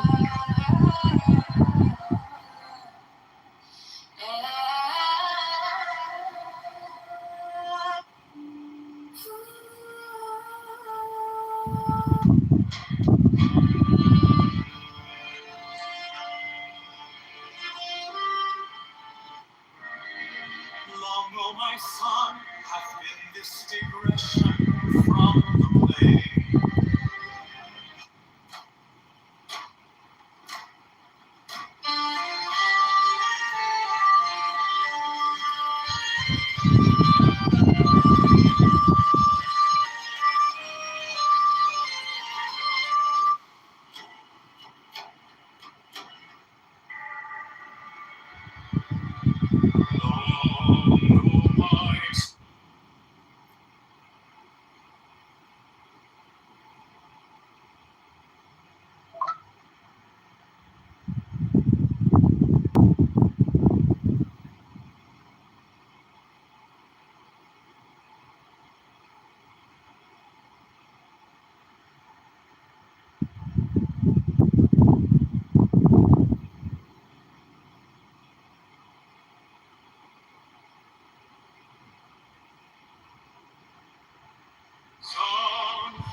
Mystic ration from the plane.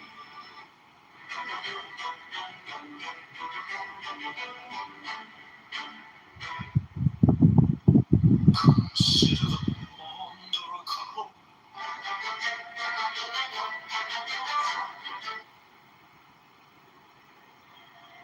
Consider the bond. Consider the bond of a cold climate.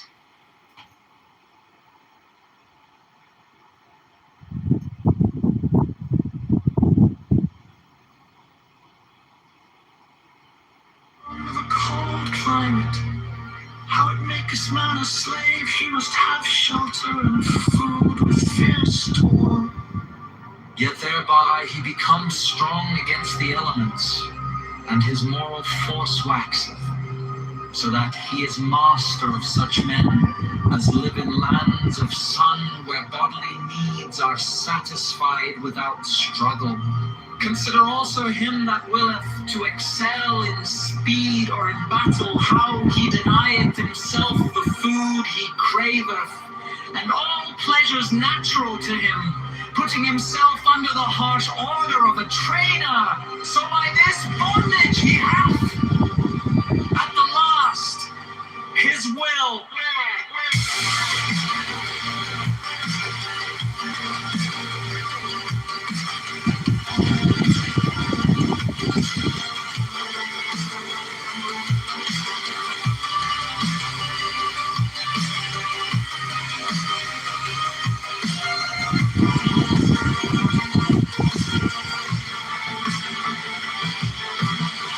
Now then the one by natural, and the other by voluntary restriction have come each to greater liberty.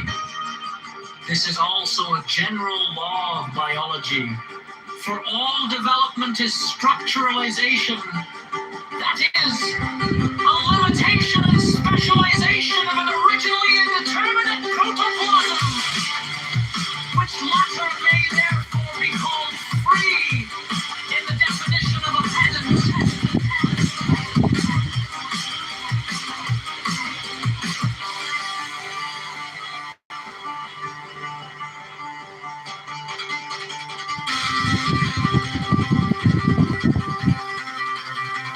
There shall be no property, interest bars, every man and every woman. One may take its role to give the body for each other, over the exercise of right now would be punished either by law or by custom. There shall be no punishment, neither by loss or curtailment of liberty or rights required. They shall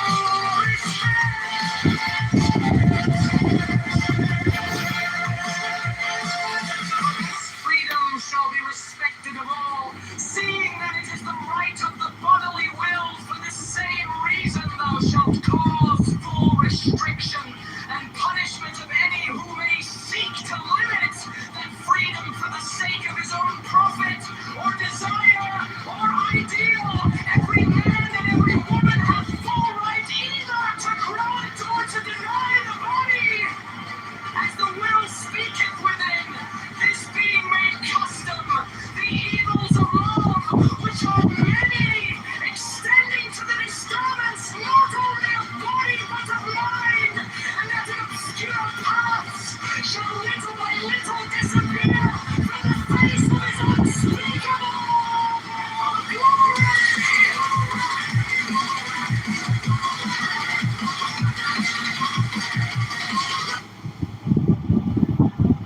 Understand.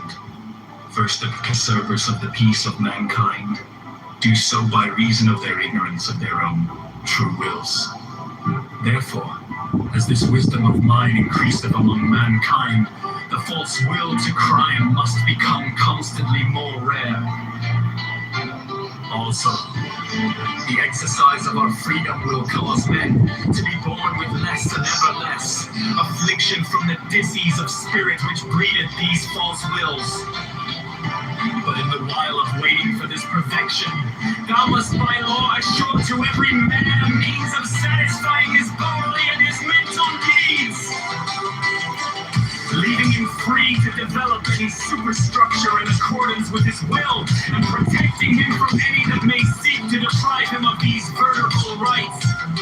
There shall be therefore a standard of satisfaction, though it must vary in detail with race, climate, and other such conditions. And this standard shall be based upon a large interpretation of facts, biological, physiological, and then Hello?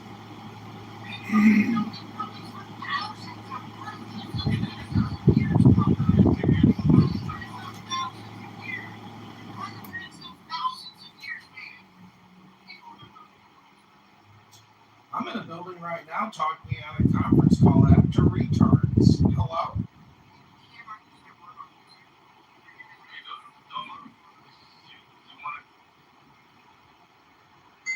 Yeah, you can't say retard.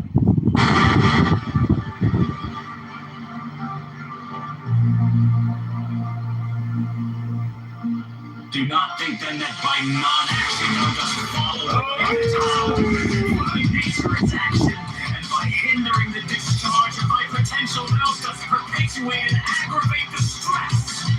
If thou ease not nature, she will bring thee to disease free. Therefore every function of thy body and of every other part of thee according to its true will. This also is most necessary, that thou discover the true will in every case. For thou art born into dis-ease, where are many false and perverted wills, monstrous growths, parasites, vermin are they, adherent to thee by vice of creating, of infirmity, or evil training, and all these things the subtlest and most terrible, enemies without pity, destructive to thy realm, and a menace and tyranny even to thyself, of the ideals and standards of the slave gods. False religion, false ethics, even false science.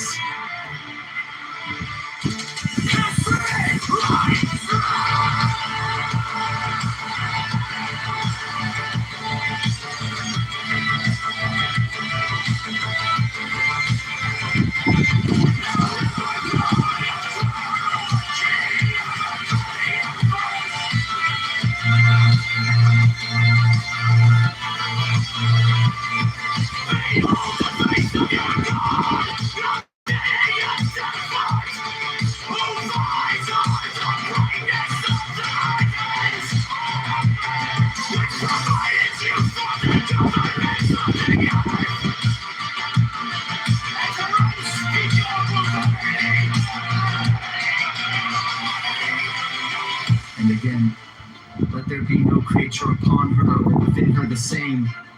All her members let them differ in their qualities, and let there be no creature equal with another.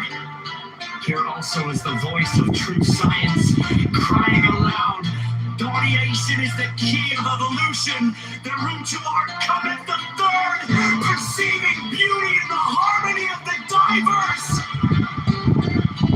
Know then, O my son, that all laws, all systems, all customs, all ideals and standards which tend to produce uniformity, being in direct opposition to nature's will to change and to develop through variety, are accursed. Do thou with all thy might of manhood strive against these forces, for they resist change, which is life, and thus they are of death.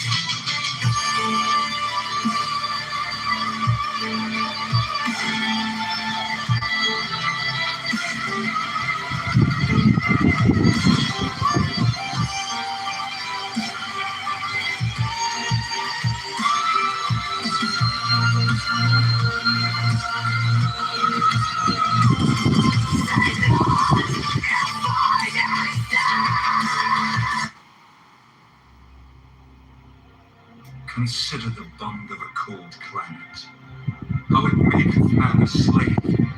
He must have shelter and food with fierce toil. Yet thereby he becomes strong against the elements, and his moral force waxeth, so that he is master of such men as live in lands of sun, where bodily needs are satisfied without struggle. Consider also him that willeth to excel in speed or in battle, how he denieth himself the food he craveth, and all pleasures natural to him, putting himself under the harsh order of a trainer, so by this bondage he hath at the last his will.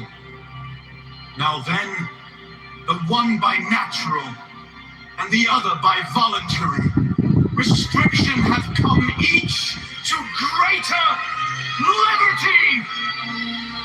This is also a general law of biology, for all development is structuralization, that is, a limitation and specialization of an originally indeterminate protoplasm, which latter may therefore be called free in the definition of a pedant. There shall be no poverty in human flesh. Every man and every woman hath right. Indefeasible to give the body for the enjoyment of any other. The exercise of that right shall not be punished either by law or by custom. There shall be no penalty either by loss or curtailment of liberty, of rights, of wealth, or of social esteem. But this freedom shall be respected of all, seeing that it is the right of the bodily will. For this same reason thou shalt cause full restriction and punishment of any who may seek to limit that freedom for the sake of his own profit, or desire, or ideal. Every man and every woman have full right either to grant or to deny the body, as the will speaketh within. This being made custom, the evils of love, which are many, extending to the disturbance not only of body but of mind, and that in obscure paths shall little by little disappear from the face of his unspeakable glory. So that I'm the child of my own bowels, how shall I write to thee concerning children? For here it is the Gordian knot in our whole rope of wisdom, and it may not be severed by sword. Nor the greater now in sound of the two-horn, and it is a violence like that of an egg, and the violence of a Columbus will but crack the tender shell which we must first of all preserve.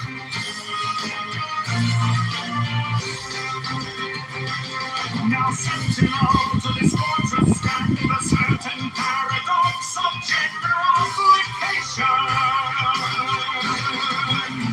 And in its large order I will declare it, so that its particular sense may enlighten my mind hereafter. And this is the paradox, that there are bonds which led to slavery, and bonds which led to freedom.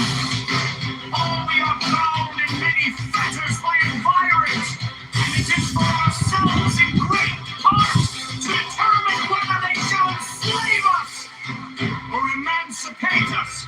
And I will make clear this thesis to thee by the way of illustration. Be no poverty in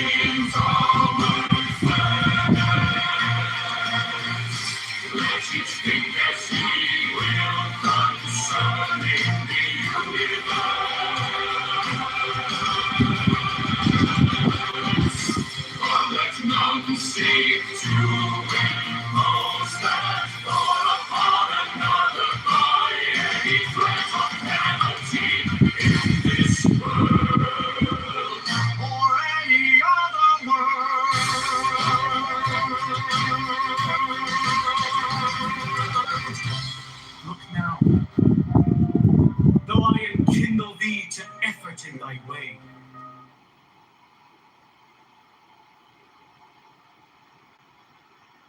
To a few seconds of intent and the thought process. That's what this entire case is hinging on. And I'm saying that in those couple seconds, in those 2 or 3 seconds of human perception and intent, there's no way. Yet, it is the way of thy will. And I say not even that thou dost well to haste therein. For the whole matter lieth in thy will. And to force thyself against thy nature would be an obstacle to thy passage. But if I urge thee to run, well, this race as an athlete, it is because I have perceived in thy nature that fierce, lust, and mighty concentration in that will. And I write this letter unto thee, knowing well that thou wilt rejoice exceedingly therein, since it's an expression of thine own will. Understand the treason of the disturbers of the peace of mankind do so by reason of their ignorance of their own true wills. Therefore, as this wisdom of mine increaseth among mankind, the false will to crime must become constantly more rare. Also, the exercise of our freedom will cause men to be born with less and ever less affliction from that dis-ease of spirit which breedeth these false wills.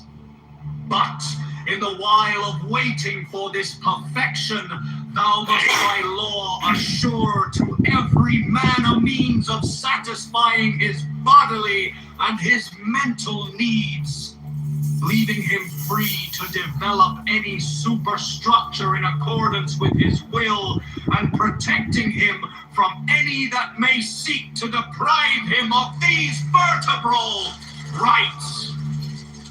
There shall be therefore a standard of satisfaction, though it must vary in detail with race, climate, and other such conditions.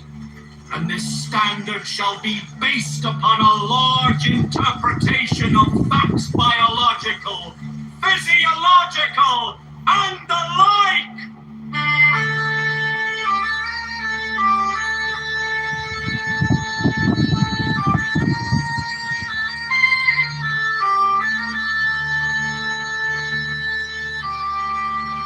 Do not think then that by non-action thou dost follow the way of the towel, for thy nature is action, and by hindering the discharge of thy potential thou dost perpetuate and aggravate the stress.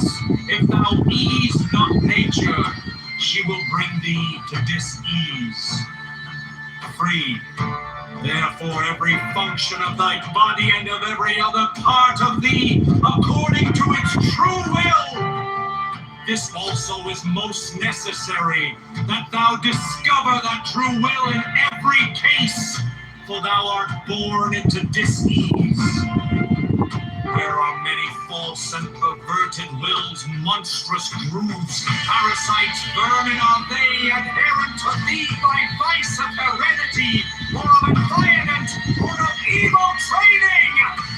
And of all these things, the subtlest and most terrible, enemies without pity, destructive to thy will, and a menace and tyranny, even to thyself, are the ideals and standards of the slave gods.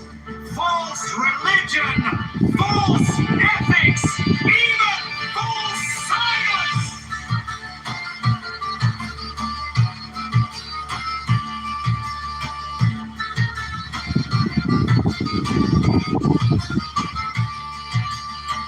Consider my son that wert in the fall, or king of the 30th verse. Behold the face of your God, the beginning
the bond of a cold climate, how it maketh man a slave.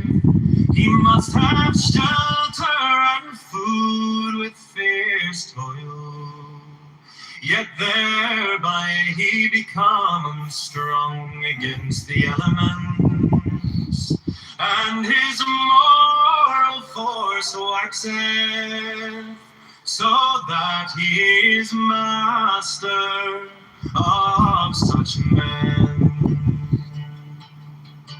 as live in lands of sun, where bodily needs are satisfied without struggle. Consider also him that willeth to excel in speed or in battle, how he denieth himself the food he craveth, and all pleasures natural to him, putting himself under the harsh order of a trainer. So by this bondage he hath, at the last, his will. Now then, the one by natural, and the other by voluntary restriction have come each to greater liberty. This is also a general law of biology, for all development is structuralization. That is, a limitation and specialization of an originally indeterminate protoplasm, which latter therefore be called